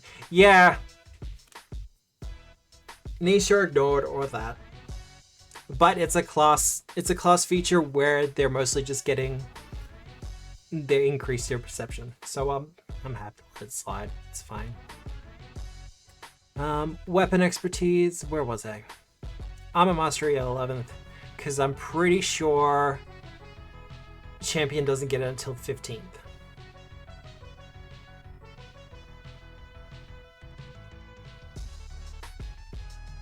Greater armor specialization is interesting because you double the value of your armor's potency rune when calculating resistance gain from armor spec. While we're here, and while we've been talking a little bit about armor specialization.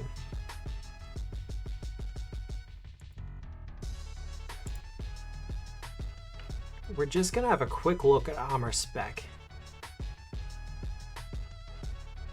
So chain, reduce the damage from critical hits by 4 plus the value of the armor's potency rune for medium armor or 6.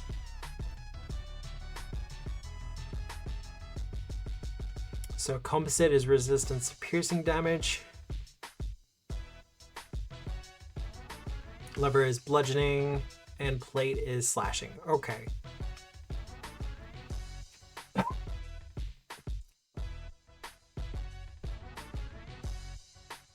These armor specializations are new. Because armor specialization is not something that I think has ever come up, at least for me. Greater spec, okay. Well, this is one of those things that the Guardian is using to kind of separate itself from being just a fighter archetype. And they get legendary at 15th.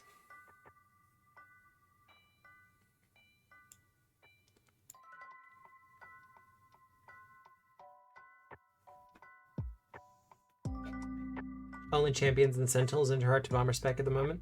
That would make sense. Because I know sentinels get it as a part of their archetype. They have a feat they can pick up at some point that gives it to them. Maybe fighters? Do fighters get...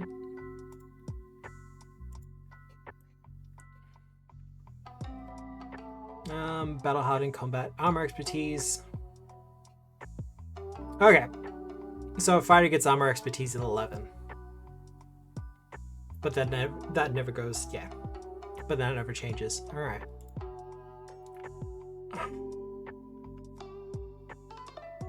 Your proficiency rank for your Guardian class DC increases to Master. When you attempt a reflex save to avoid a damaging effect such as Fireball, you add your armor's item bonus to AC instead of your Dexterity modifier.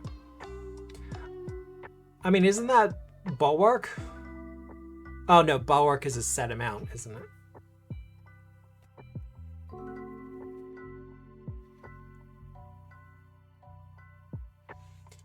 Alright, so the Guardian feats.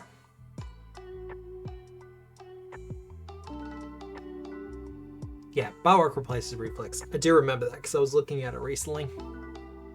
Because of reasons. So it would just be a better Bulwark. Yeah. During your daily preparations, choose one of your allies as you charge. When you accept a strike against your charge gains resistance to physical damage equal to 1 plus half your level for 1 round. So it's just a weaker version of the Intercept thing, but we got that. It doesn't stack with Bulwark, but it is much better. Yeah. Which is fine.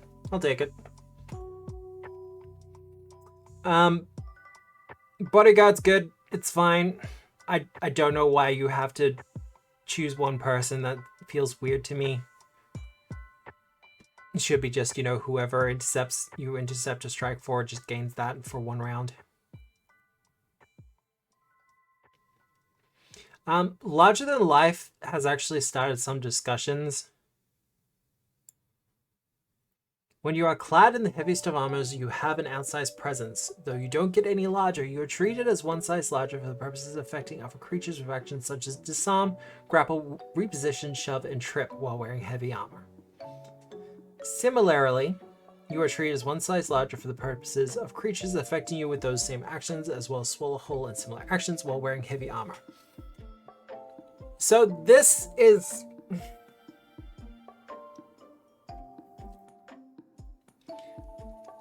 This is going to be one of those ones that's going to be painful to adjudicate.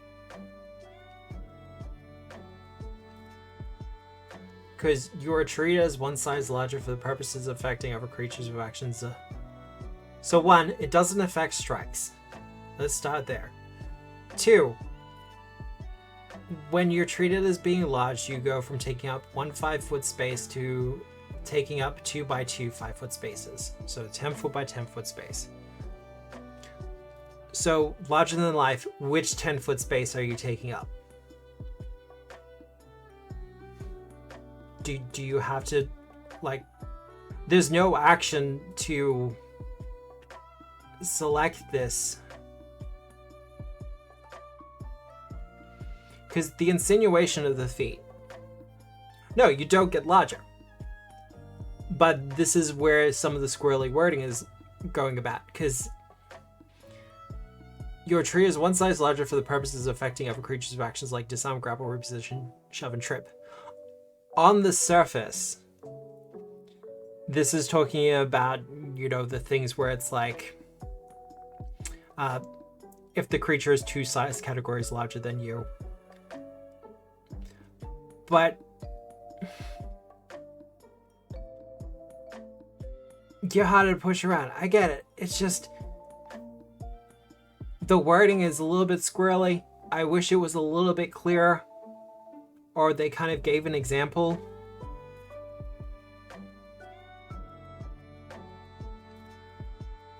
Because although you don't get any larger, your tree is 1 size larger for the purposes of affecting over. All they need to do to fix this is that you don't take up more space. This Titan Wrestler, but opposite, kind of, yeah. Or, you know, you combo a Titan Wrestler and whoa! But just specify that you're not taking up any extra space. Because currently there is nothing in the world that suggests that you also can't, like, reach. It's fuzzy wording and I don't like it. I don't like it. This is one of those feats where it would pay to be a lot more exact. Is what I'm saying. Because I know rules as intended, you're not supposed to take up any extra space. You're not supposed to take up that 10 foot by 10 foot area. But there are people who are going to read this and go, okay, so I say that I'm kind of taking up this space so I can reach out and hit someone from 10 feet away with some or grapple. One reason for the limitation to only 1 charge and bodyguard is because Guardian gets potentially multiple reactions to use for intercept, and perhaps it would be too OP to give resistance to multiple allies. That is actually a good point, Sherry. Just say get Titan Wrestler, save the text. Or, you know, just grab the wording from Titan Wrestler.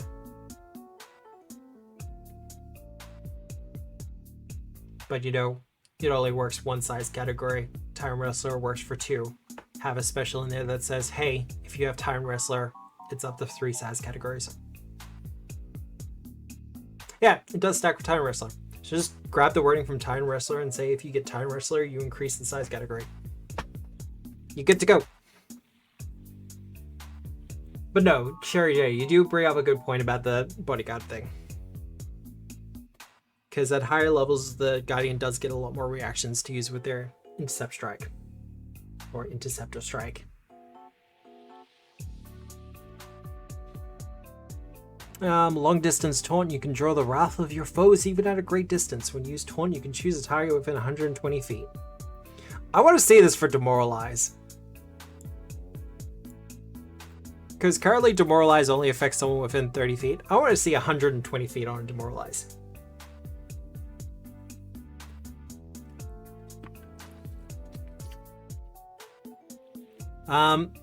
Reactive Shield. It's exactly the same as the fighter one. Exactly the same as the fighter one. Shoulder check, I legitimately like.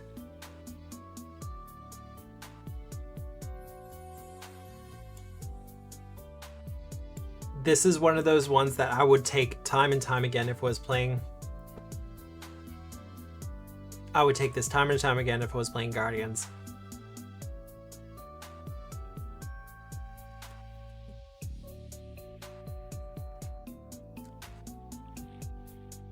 Because there's quite often times where it's like, I don't have the spare hands for a weapon.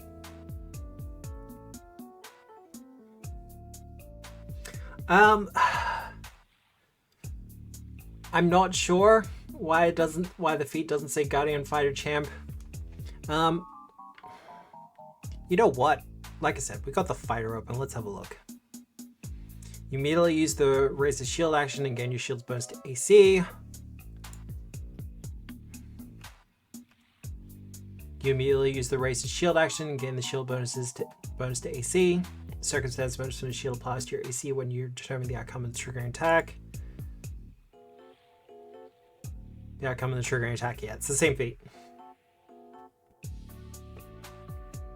So yeah, I'm not sure why it kind of states different ones. That might just be a thing for when they release secondary books and they have a feat that's supposed to be used for multiple classes. That's why they do it there. Unkind Shove. When you push a foe away, you put the entire force. When you successfully shove a creature, that creature takes an amount of bludgeoning damage equal to your strength modifier. Yeah, okay. Like, that's fine. I like that. Probably just a playtest thing and we'll be there in the final release.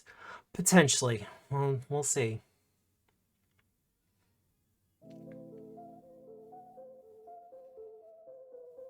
See, armor break's an interesting one. You're wearing medium or heavy armor that doesn't have the broken condition, and your current hit points are at half your maximum or lower.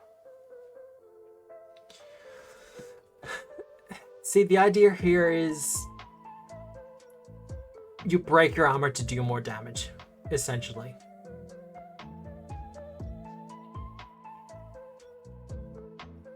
It's kind of a sacrifice to get a little bit of extra damage out.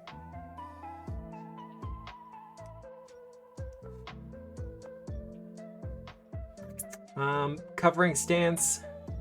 While you're in this stance, choose one ally adjacent to you at the end of your turn to gain the benefits of lesser cover until the start of your next turn. The ally loses this benefit that moves so that they are no longer adjacent to you. If you intercept a strike that would harm that ally while they are benefiting from your lesser cover, that ally can step as a free action. I like that. That's a good stance. Just give a +1 bonus to everyone around you. And you don't have to have your shield raised. Hampering Sweeps.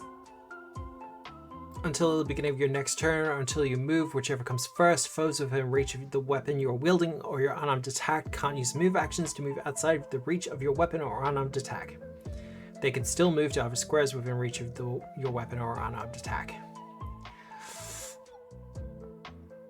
That means they can't step.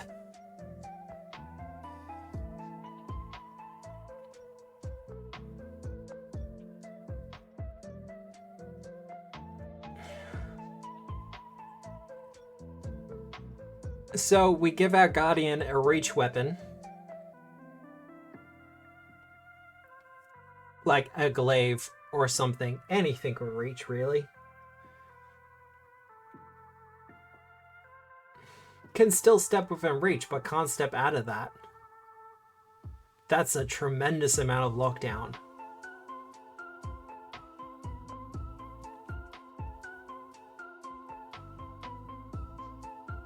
Reach of the weapon you're wielding or your own can't use.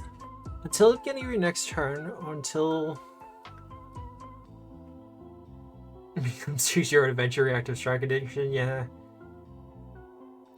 Well, until the beginning of your next turn or until you move, whichever comes first, foes within reach of the weapon you're wielding or your unarmed attack can't use move attack actions to... See, I'm wording this out because shoulder check. It's just... Because if you have shoulder check and you have hampering sweeps, then theoretically, if someone is adjacent to you, they can't move out of being adjacent from you. And if someone's like 5 feet away, they can't get closer or move further away. If I'm interpreting that right. No, if they're in your reach, then they can move closer. They just can't move further away. That is a lot of lockdown for one action.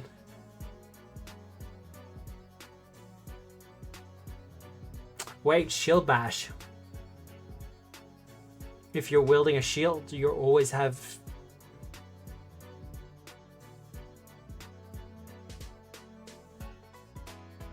Yeah... That's really good. Raise halved. 200 weapons you wield gain the parry trait. If the weapon already has the parry trait, you increase the circumstance bonus to AC. It provides +2. I'm probably going to stat it out. I'm probably going to be making a two-handed sword with parry. Just because I think it would be fun and zesty. To steal a term from a friend. D10 damage, slashing, has parry. It's a sword that has like that split in the middle that you can use for parrying. Or it's the it's not a broadsword, but it has like the giant haft on it. Kylo Ren used the lightsaber variant of it. Shielding Taunt. Raise a shield and then taunt a creature. Your taunt gains the order to retreat and target takes a -1 circumstance penalty to their save. I like this. This is hey, we're going to encourage you to use the shield as much as possible.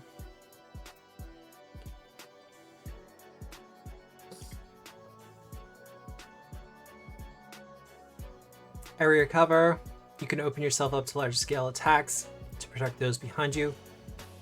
If you're in an area effect that requires a reflex saving throw and have at least one ally adjacent to you, you take a -2 penalty to reflex save, and each ally adjacent to you gains standard cover against an area.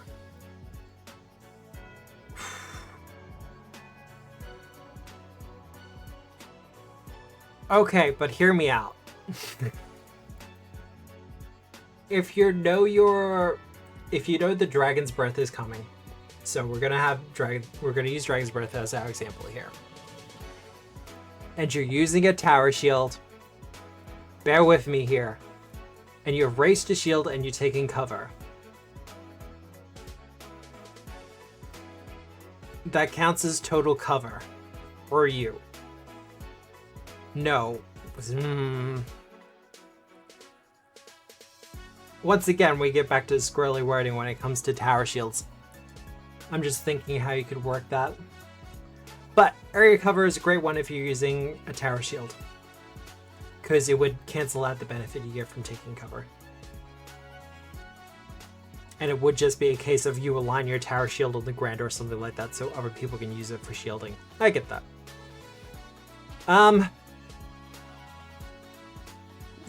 I just say bring a door instead.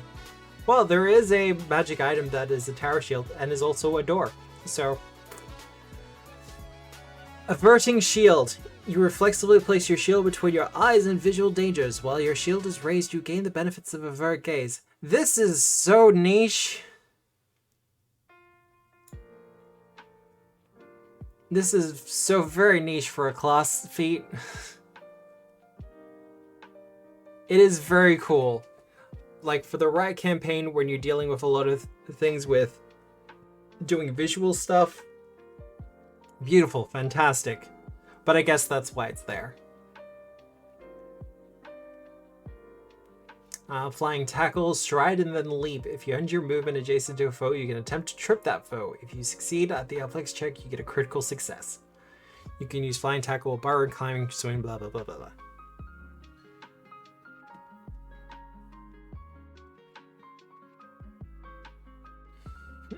Once again, no one will use you staring at the chest. Yeah, right. I like flying tackle. I'm pretty sure it's the same. It uses the same wording as the wrestler feat of a similar name. But yeah, the fact that you treat the success as a critical success is also great. Means they only take an extra d6 damage, but still, it's fun.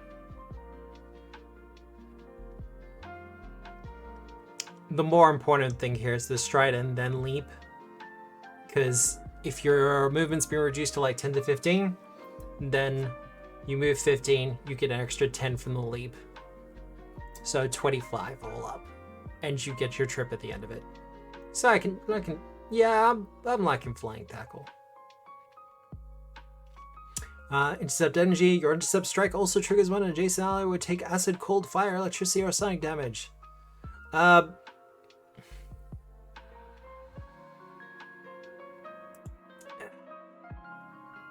Okay, what do you reckon, chat? I'm not gonna say feat tax, but this feels like something that just everyone is generally going to take. Because there are so many creatures and abilities that just do that anyway. I feel like intercept energy is just gonna be like not best in slot, just something that you will eventually take during your process as a guardian. because it's kind of just too good not to. Because that works on spells.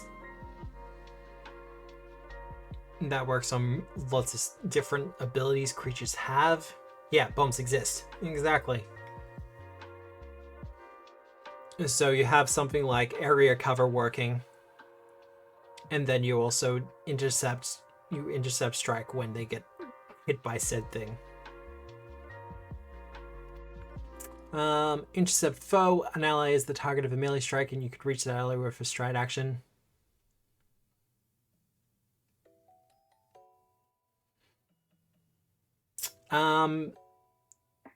The cleric gets a similar thing now, where if a companion goes down to 0 as a reaction, they can move up and heal. If I'm remembering it correctly. This is similar. This is just putting you in a position where you can go to defend them. And in case you don't have the extra reaction there to do your intercept strike as well, they just get the +2 bonus to AC.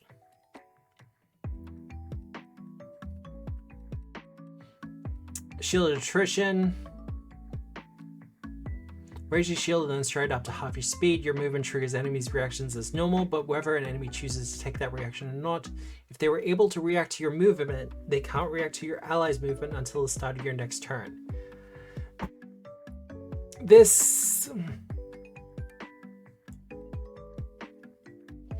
If you're a GM and you have a player that has shielded attrition, this is going to do exactly what it's saying on the tin. Your GM is just going to use their reactive strikes if they have them on the Guardian, because they're not going to be able to use it on anyone else.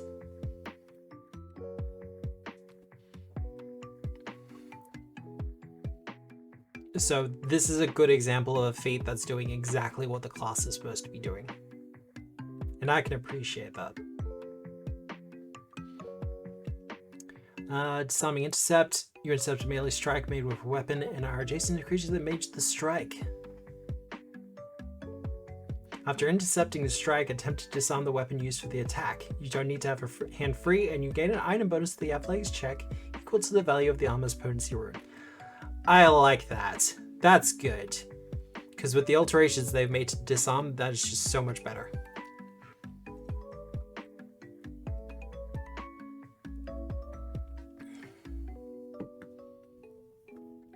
Energetic specialization. When wearing medium or heavy armor, you gain resistance to that type.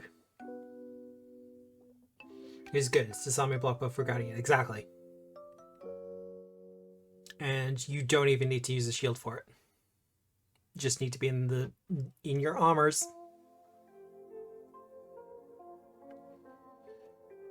When wearing medium or heavy armor, you gain resistance to that type of damage equal to 1 plus the value of the armor's potency rune from medium armor. Choose acid, cold, fire, electricity, or sonic.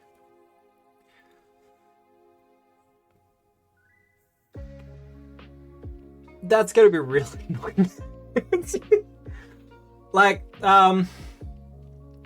So you just choose electricity.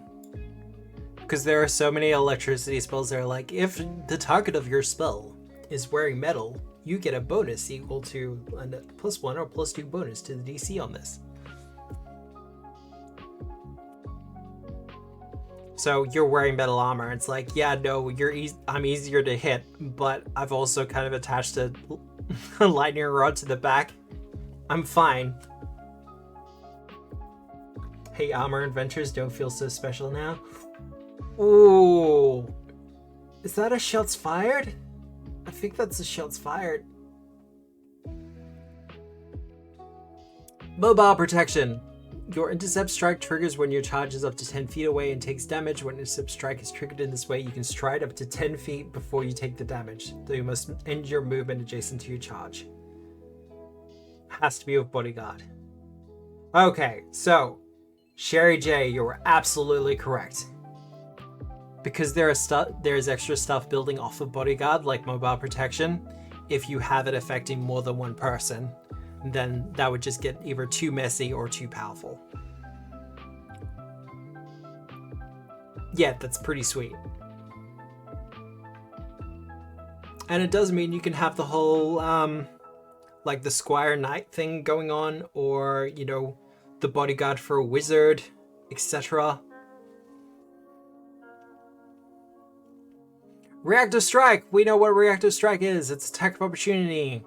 It's feat 6, the same as Barbarian and everyone else that's a martial character and doesn't get it at first level.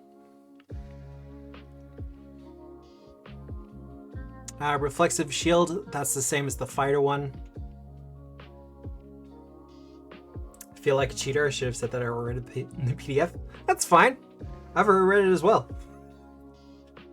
It's just having the opportunity to sit down and kind of go through it with people, take our time, kind of look at some of the things. It does highlight things that normally wouldn't.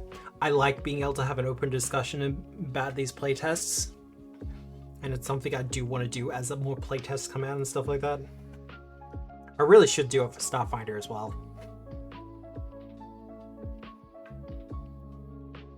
Stomp Ground. You bring your booted foot down on the ground with enough force to rally your foes. Each creature within a 5-foot emanation must attempt a reflex saving throw against your class DC. Off guard, knocked prone. Knocked prone takes D6. So it's a trip.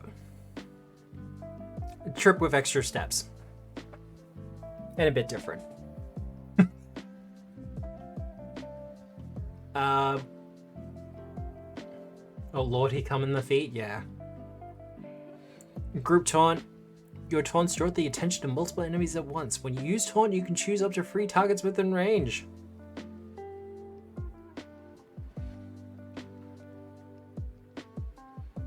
Wait, did we write something similar for the Bovian? We might have. Doesn't matter. 3 targets, group taunt, that's just fine. And that's more just kind of like you want to grab as many of the minions and bring them onto you as possible. Mighty Bulwark. Thanks to the incredible connection you have forged with your armor, you can use it to shrug off an extensive array of dangers. Your bonus from the Bulwark armor trait increases from +3 to +4 and applies to all reflex saves, not just damaging reflex saves. See, that's just fantastic. Like, Dexterity was already going to be a dumb stat for the Guardian. It's just... Dex? Who needs Dex? Not me. Do I need to do ranged attacks? I probably should.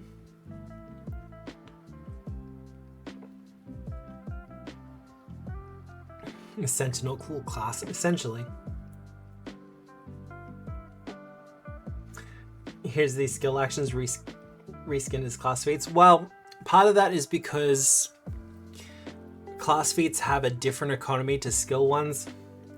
So I kind of understand it, but at the same point, I don't see why you couldn't have a skill feat, which maybe on the same, yeah, like a skill feat, level 4, level 6, something like that. That's like you're an expert in intimidation. You can demoralize people up to 60 feet away. I don't see why you shouldn't be able to do that. High level general, big shot. I'd make it a skill feat. And just build off of it. Or have one that's like you can affect a target 60 feet away. Or you have another one that's like you can affect all your enemies within 10 feet of you. Like shorter range, but in an emanation instead. There's things you can do with it, is my point. Quick intercept. At the start of each of your turns, you get an additional reaction that you can only use. Ooh. I don't know how I feel about this.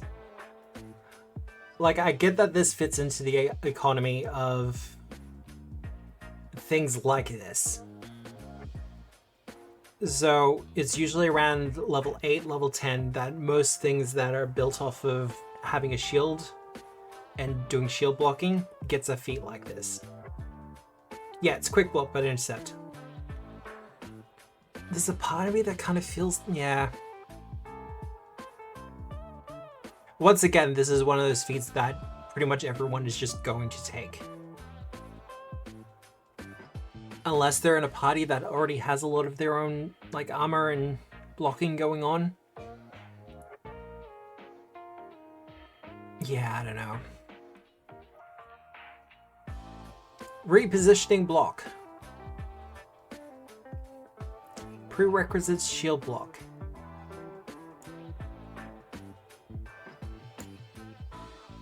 So the prerequisite is shield block. This is more just a semantic thing from me.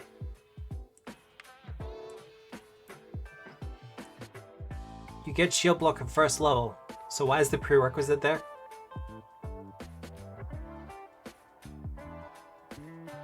It's not that you have used the shield block action, it's just you need to have it. Anyway. Archetypes, yeah, true. You use shield block to prevent damage from an adjacent creature's attack. As you absorb a blow from an enemy, you can use their attack's momentum against them. Attempt to reposition the creature whose attack you use shield block against. You don't need to have a hand free to do so. You gain a +1 item bonus to your effects check if your shield is at least 4th level, a +2 bonus to your shield is at least 10th level, and a +3 item bonus if your shield is at least 16th level.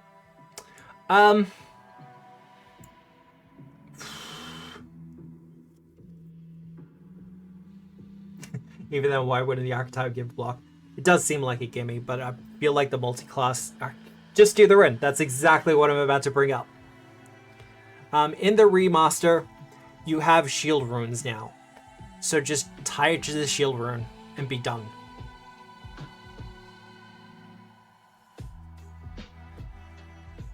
Because that's usually how it goes. Because they have like shield fundamental runes now. No, I'll be in the Game Master one.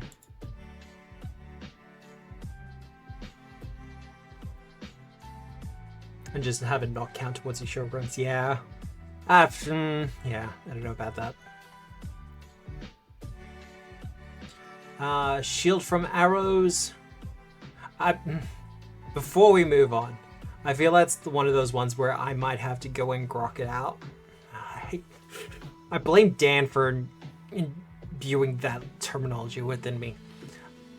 That's one I might have to sit down and work out myself and see whether it works from the runes perspective. I think it will. Shield from arrows. It do? Okay. An adjacent ally is the target of a physical ranged strike. You can see the attacker, you are not off guard, and you have raised your shield. You'll place your shield in the path of the oncoming projectile. Your adjacent ally gains +4 circumstance bonus to armor class against the triggering attack. If the attack misses, you have deflected it with your shield. It's literally already key to them. Oh god. Alright.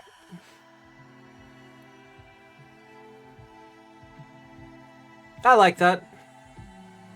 It's a good reaction. If you're in a campaign where you're dealing with a lot of like ranged shots and things like that, that's just good.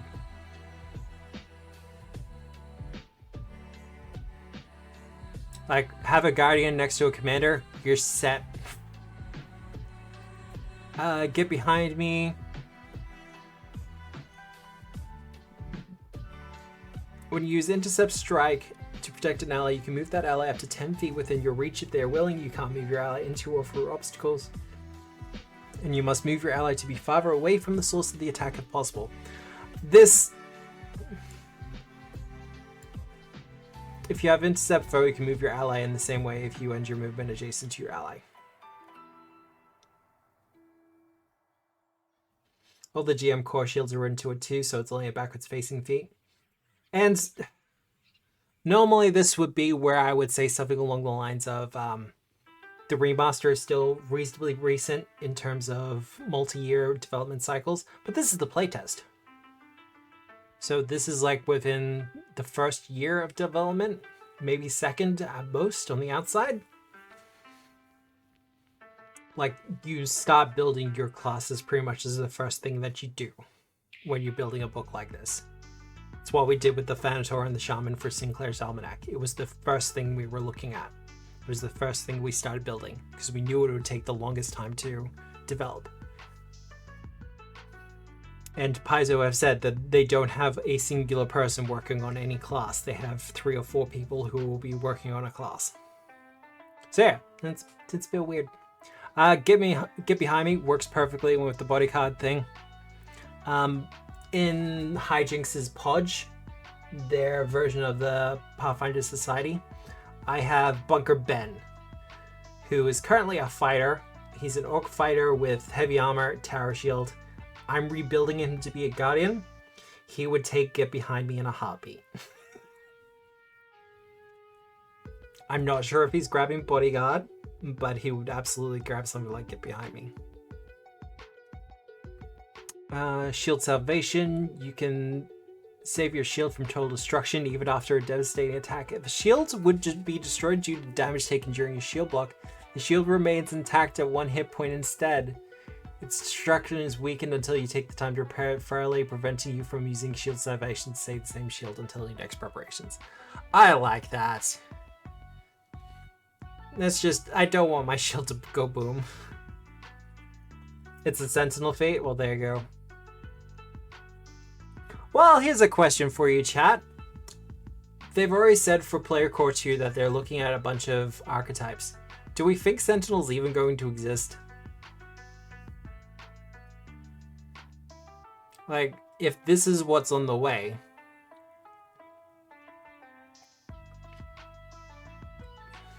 You hope so? Fair enough then. Sure-footed, you don't take a penalty to AC from the clumsy condition if you wear medium or heavy armor that isn't broken.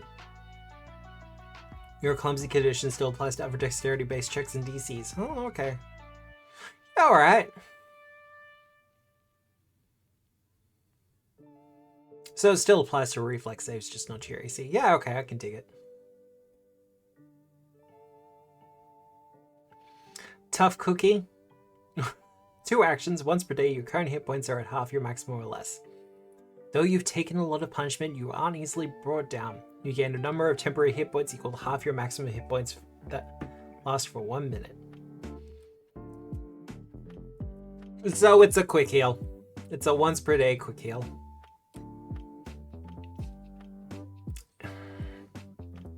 Considering how Pathfinder 2 treats healing, I'm not sure how useful that will be.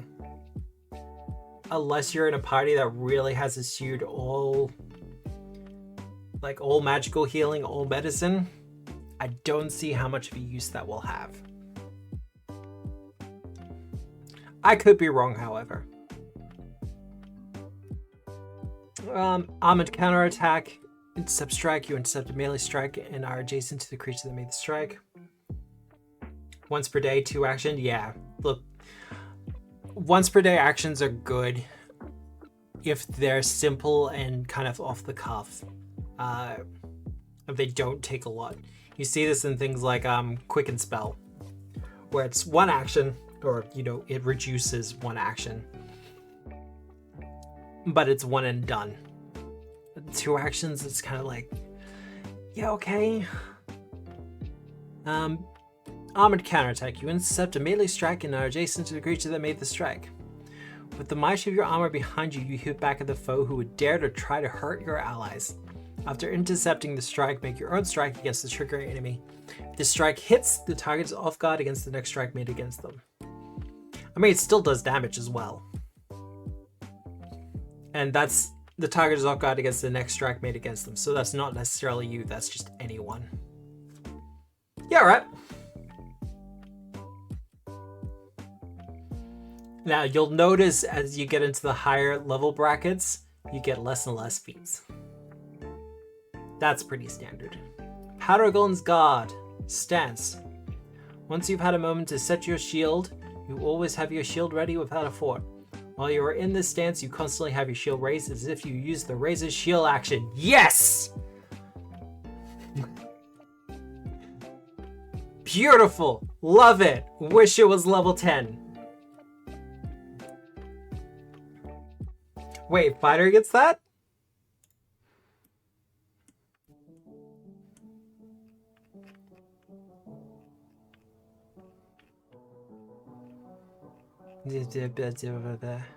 Dueling Dance, Dashing Strike, Shove. Paragon's God. Yeah, no, you're absolutely right. There we go.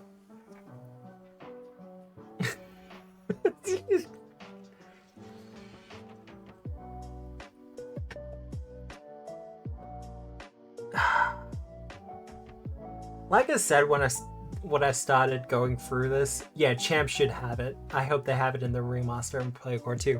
But one of the things I said at the start of this, and I've been saying for a little while, is that Guardian does feel like a kind of a class archetype of the fighter. Shit like this ain't helping. It's just not helping that. But Paragon's God is great.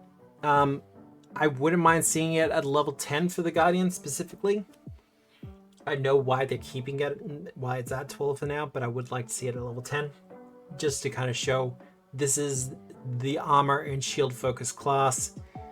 They get a little bit quicker. It would make sense. But that's just great. If you're a Tower Shield user, Paragon's God is a must-have. Because that means instead of using an action to raise shield and then another to take cover, you go first round Paragon's God, and then every subsequent round you just go, well, I take cover behind my shield because it is already raised. Right where you want them. Master in Athletics, whether you with a weapon or with your bare hands, you keep your opponents in their place. Increase the distance you reposition or shove an opponent to 10 feet on a success or 15 feet on a critical success. I believe this is similar to the shove one that fighters get. I remember because Quintus had it. Blanket defense. You become a bulwark against foes' attacks targeting you and your allies. Raise a shield. Until the beginning of your next turn, or until you no longer have your shield raised, each ally that ends their turn adjacent to you gains the benefit of your raised shield. Okay. Just cries in the corner. Yeah. Each ally that ends their turn adjacent to you gains the benefits of your raised shield. You may shield block a hit targeting any adjacent ally, though unless you have multiple reactions, you can shield block only once. If you're wielding a tower shield, any adjacent ally can take cover behind it to gain the increased bonus to armor class. I'm pretty sure, because I did look at this last night, I think this is the only instance of a feat for this class where it specifically calls out the tower shield.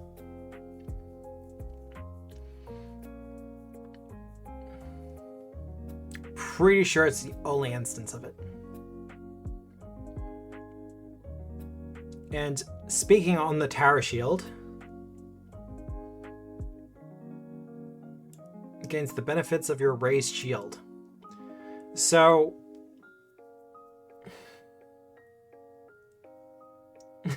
Paizo Senpai does notice Tower Shield Kun. Each ally that ends their turn adjacent to you gains the benefits of your raised shield.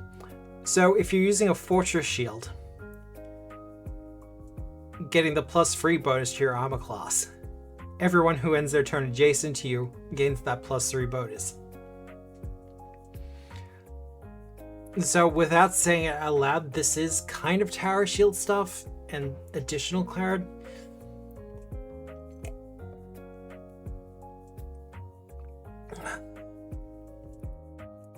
Because one of the discussions, getting to the second point here, is that this is allowable rules as written anyway. If you have raised your shield, you're already providing cover for those behind you.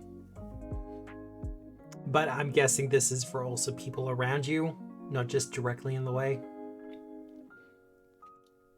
Anyway, Bloody Denial. You strike a foe with force to prevent them from reacting.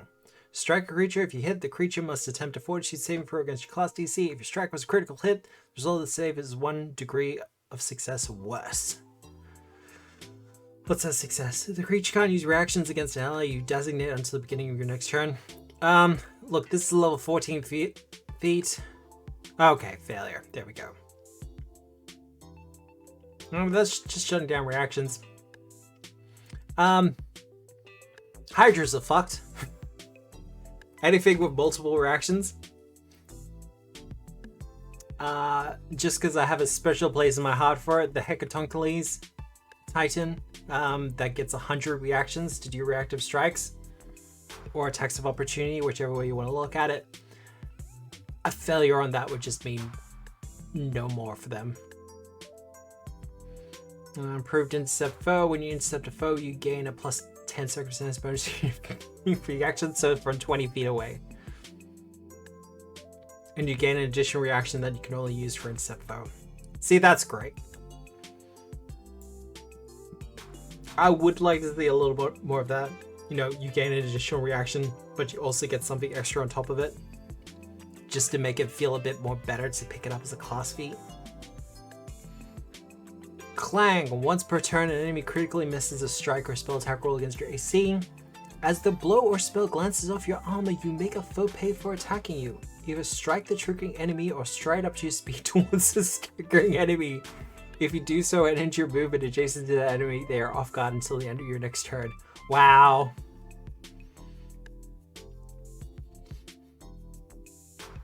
You are going to just terrify wizards, aren't you?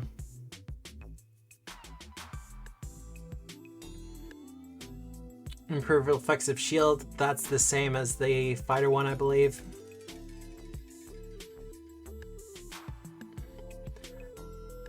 Never. The idea that you would hurt your companions even when you've lost your reason is unthinkable. Each time you would strike an ally due to being confused or controlled, you can attempt another saving throw against the effect that caused you to be confused or controlled with a +4 circumstance bonus to that save. If you would end the condition due to the save, you don't make the strike and you can take any remaining actions during your turn as normal. Nope, not gonna say it. We're moving on. We're moving on. I feel like this is a niche feat. People will pick it up, I guess. But it would only be for the right campaign. Perfect protection. Your armor protects you from the deadliest hits. Each time you're critically hit while wearing the required armor, attempt a DC 14 flat check. On a success, it becomes a normal hit. That's great. I like that. If your armor has a fortification... There we go! If your armor has a fortification rune, you roll only one DC 12 flat check or DC 10 if it's greater fortification. Perfect. I want to see more of this as well. I want to see more feats that interact with runes on equipment. I want to see feats that interact with... Get 5e adamantium. Oh, see. I want to see more feats that interact with, like, special materials, with the runes. I'd love to see more of that. Shield from spells. Shield from arrows. Your prowess with a shield allows you to block magic. You can use shield from arrows against ranged spell attacks. I mean, there's a part of me that feels like it should just be built into shield from arrows, but that's me. 20th level. Boundless Reprisals. With the 6th sense for the flow of combat, you can quickly react to any situation as required. At the start of each enemy's turn, you gain a reaction you can use only during that turn for any reaction from the Guardian feat or class feature.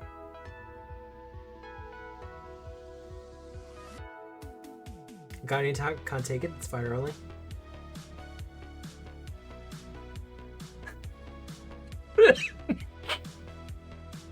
Well. Wait, isn't it the same as the 20th level from... Yep.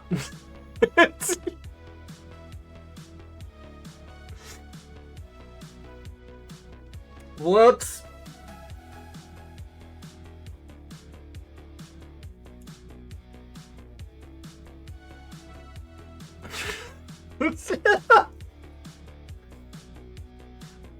I think I was talking to someone earlier today, and I said that 20th level feats were So fire class archetype, right? Yeah, look, they're not helping the case. Quick vengeance! Indignant at any who would strike you or your allies, you get your revenge. When you use intercept strike or shield block, you are quickened on your next turn. You can use the extra action to move closer to the enemy whose attack triggered that direction or to strike that enemy. I feel like that caveat's unnecessary, but whatever. It's 20th level. So that's it for... Let's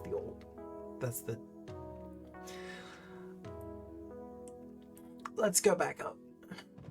Because I recognize this orc lady as well. Bad feet, just get the fighter feet. Oh god. So, thoughts on the Guardian.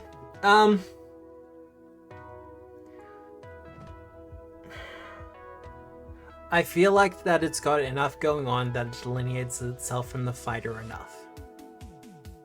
However, TM, I feel like there is still a place for a fighter class archetype that is a little bit more tanky. That said, I feel like the Guardian has enough feats on its own to qualify its existence. This will be great for people. It's nice to see Erebeth. I knew I recognized her. It's Erebeth from Wrath of the Righteous, isn't it?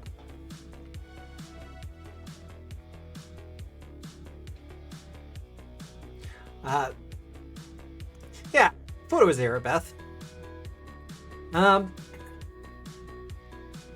So yeah, I think Guardian has enough going on for it to justify its existence. I feel that's fine. Yeah, I don't really have much else to say about it. It's a champion without the magic, or the champion without the design flavor for it.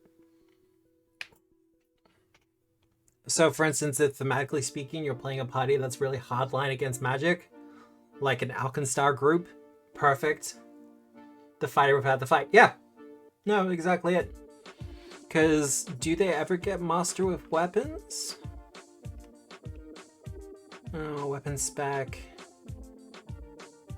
17th. They get master with simple and martial. Wait, Alkenstar was against magic? Yes, well.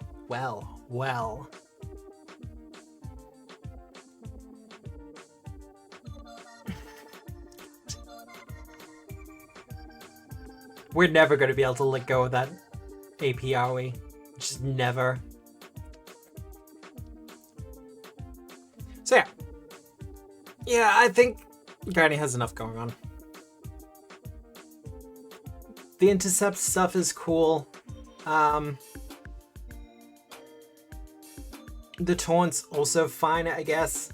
I feel like a lot of people are just either going to ignore it or just work around it.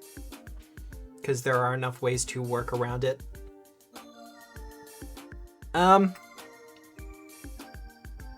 Final thoughts on both of these classes together, however. Let's just go back to the top.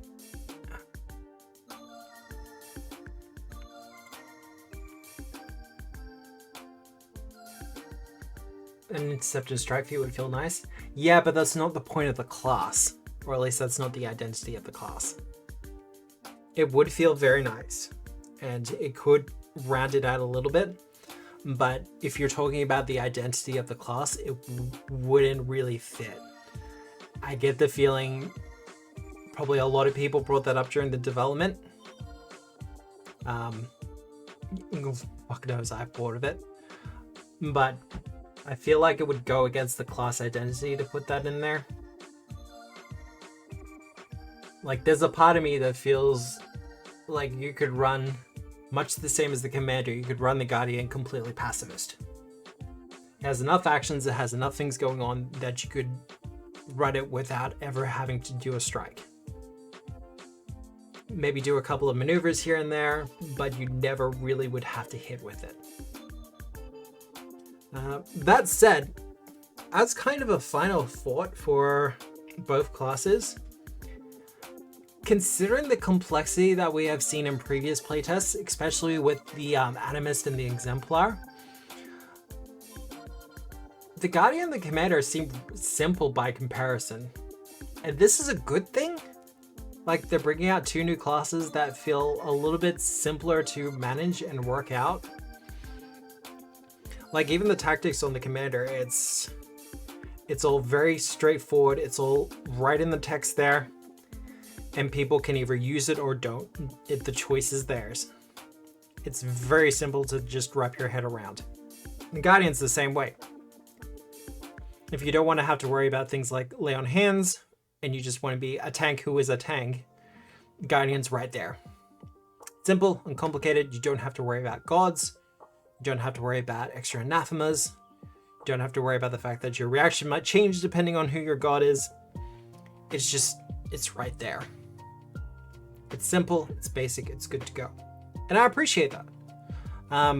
I did have a concern when they announced that they were going to be doing more classes, that we would be starting to get more bloat. Commander is definitely one that has its own unique place and is absolutely fantastic. Guardian, I feel the Guardian is just feeling a non-magic tank niche, and I can dig it.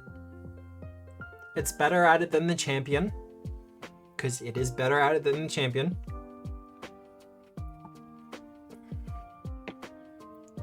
I did check. It gets a faster armor specialization progression than the champion does.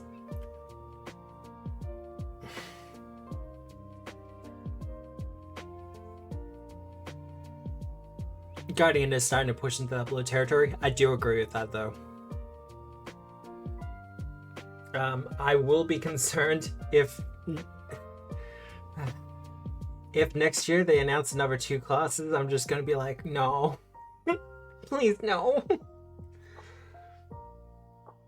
A lot of copy pasta from Fighter, absolutely. Like, sometimes it seems like they literally just copy and pasted the Fighter. God.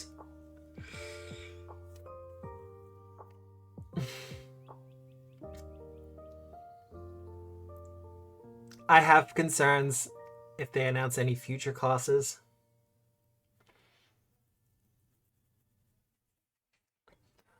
What I would hope is I want more archetypes. I like archetypes. I am a big archetype enjoyer. I would like more of that, please. Like, don't give me 2 new classes. Give me like 4 or 6 new archetypes that fit a theme you're going for. I think Champion has more staying power than the Guardian, though. Like, yes, the Guardian can do more protecting, but at the cost of sacrificing itself and snowballing down. More feats! More feats would be great. Just more feats for the classes that follow a theme. I am not saying that on stream. But you're not the only one. Yeah, so the counter for the champion has more staying power because it has lay on hands, which you can use on itself. And it's like, well, I just got hit for 10 damage. I'm gonna lay on hands myself and get all that back. Just expand what we got. More class archetypes, more class feats, more subclasses. Yeah. Like, if we're gonna have a new adventure path, have in the player's guide, or no, they wouldn't do that. But if we're gonna have a new AP set in a specific area, have class archetypes and feats that are kind of specific for that area, that makes sense for that area or for that adventure path.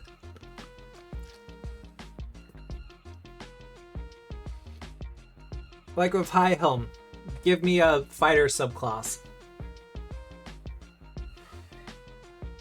No Lost Will again? Well, no, not specifically like Lost Will. I'm thinking more along the lines of, you know, just here's some extra feats, you know? I don't know. I think there is some potential there. And I'm not sure what they can do with classes going forward. But I've been proven wrong. Got the Dwarven Defender archetype with High Helm, which is not... Yeah! Which is great. And I think it doesn't actually do an ancestry restriction on it either.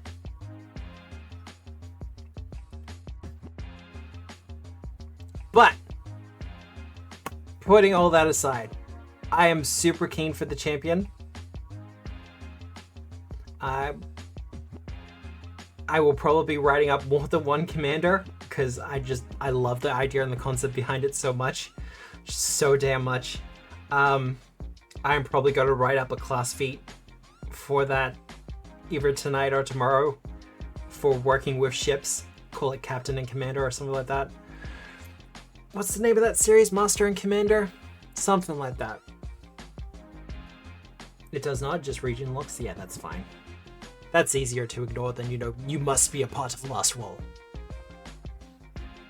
But yeah, just a Commander class feat that's like, hey, you use Warfare Lore for your piloting checks. Master and Commander. Excellent. That's what we'll call it. We'll master at the helm. I'll playtest it. I'll work it out. Otherwise, we are going to find someone to raid, because I'm pretty much done here. I don't think I have anything else in the way of final thoughts. I want to see them in action. That's the big one.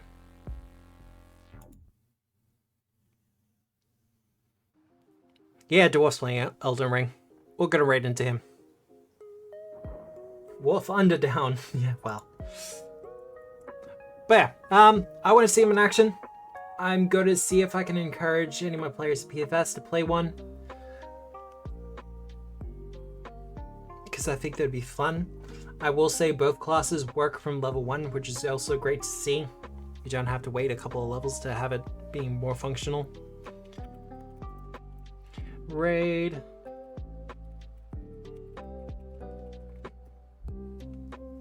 But I hope you have enjoyed yourselves and my ranting and raving. Yeah, that's about it. The VOD for this will be up in like 48 hours or something like that. I'll try to put it up before the weekend.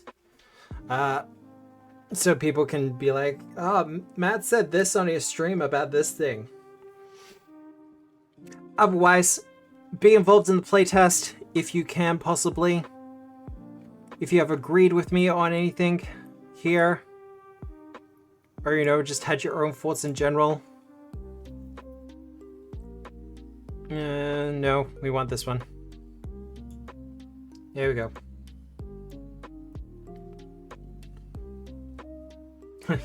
Yeah, let's cancel this Matt dude. Yeah! Be sure to actually, if you have ideas, concepts, you have a chance to actually interact with the classes at all, be sure to do the survey, because this is how Paizo knows these things. And they tend to be pretty good and responsive about responding to, things that people put onto those surveys without, kowtowing. Otherwise, I hope you have a good day, a good night, a good week, no matter where you are in the world. And remember, as always, we are the storytellers. Good night, everyone. Bye!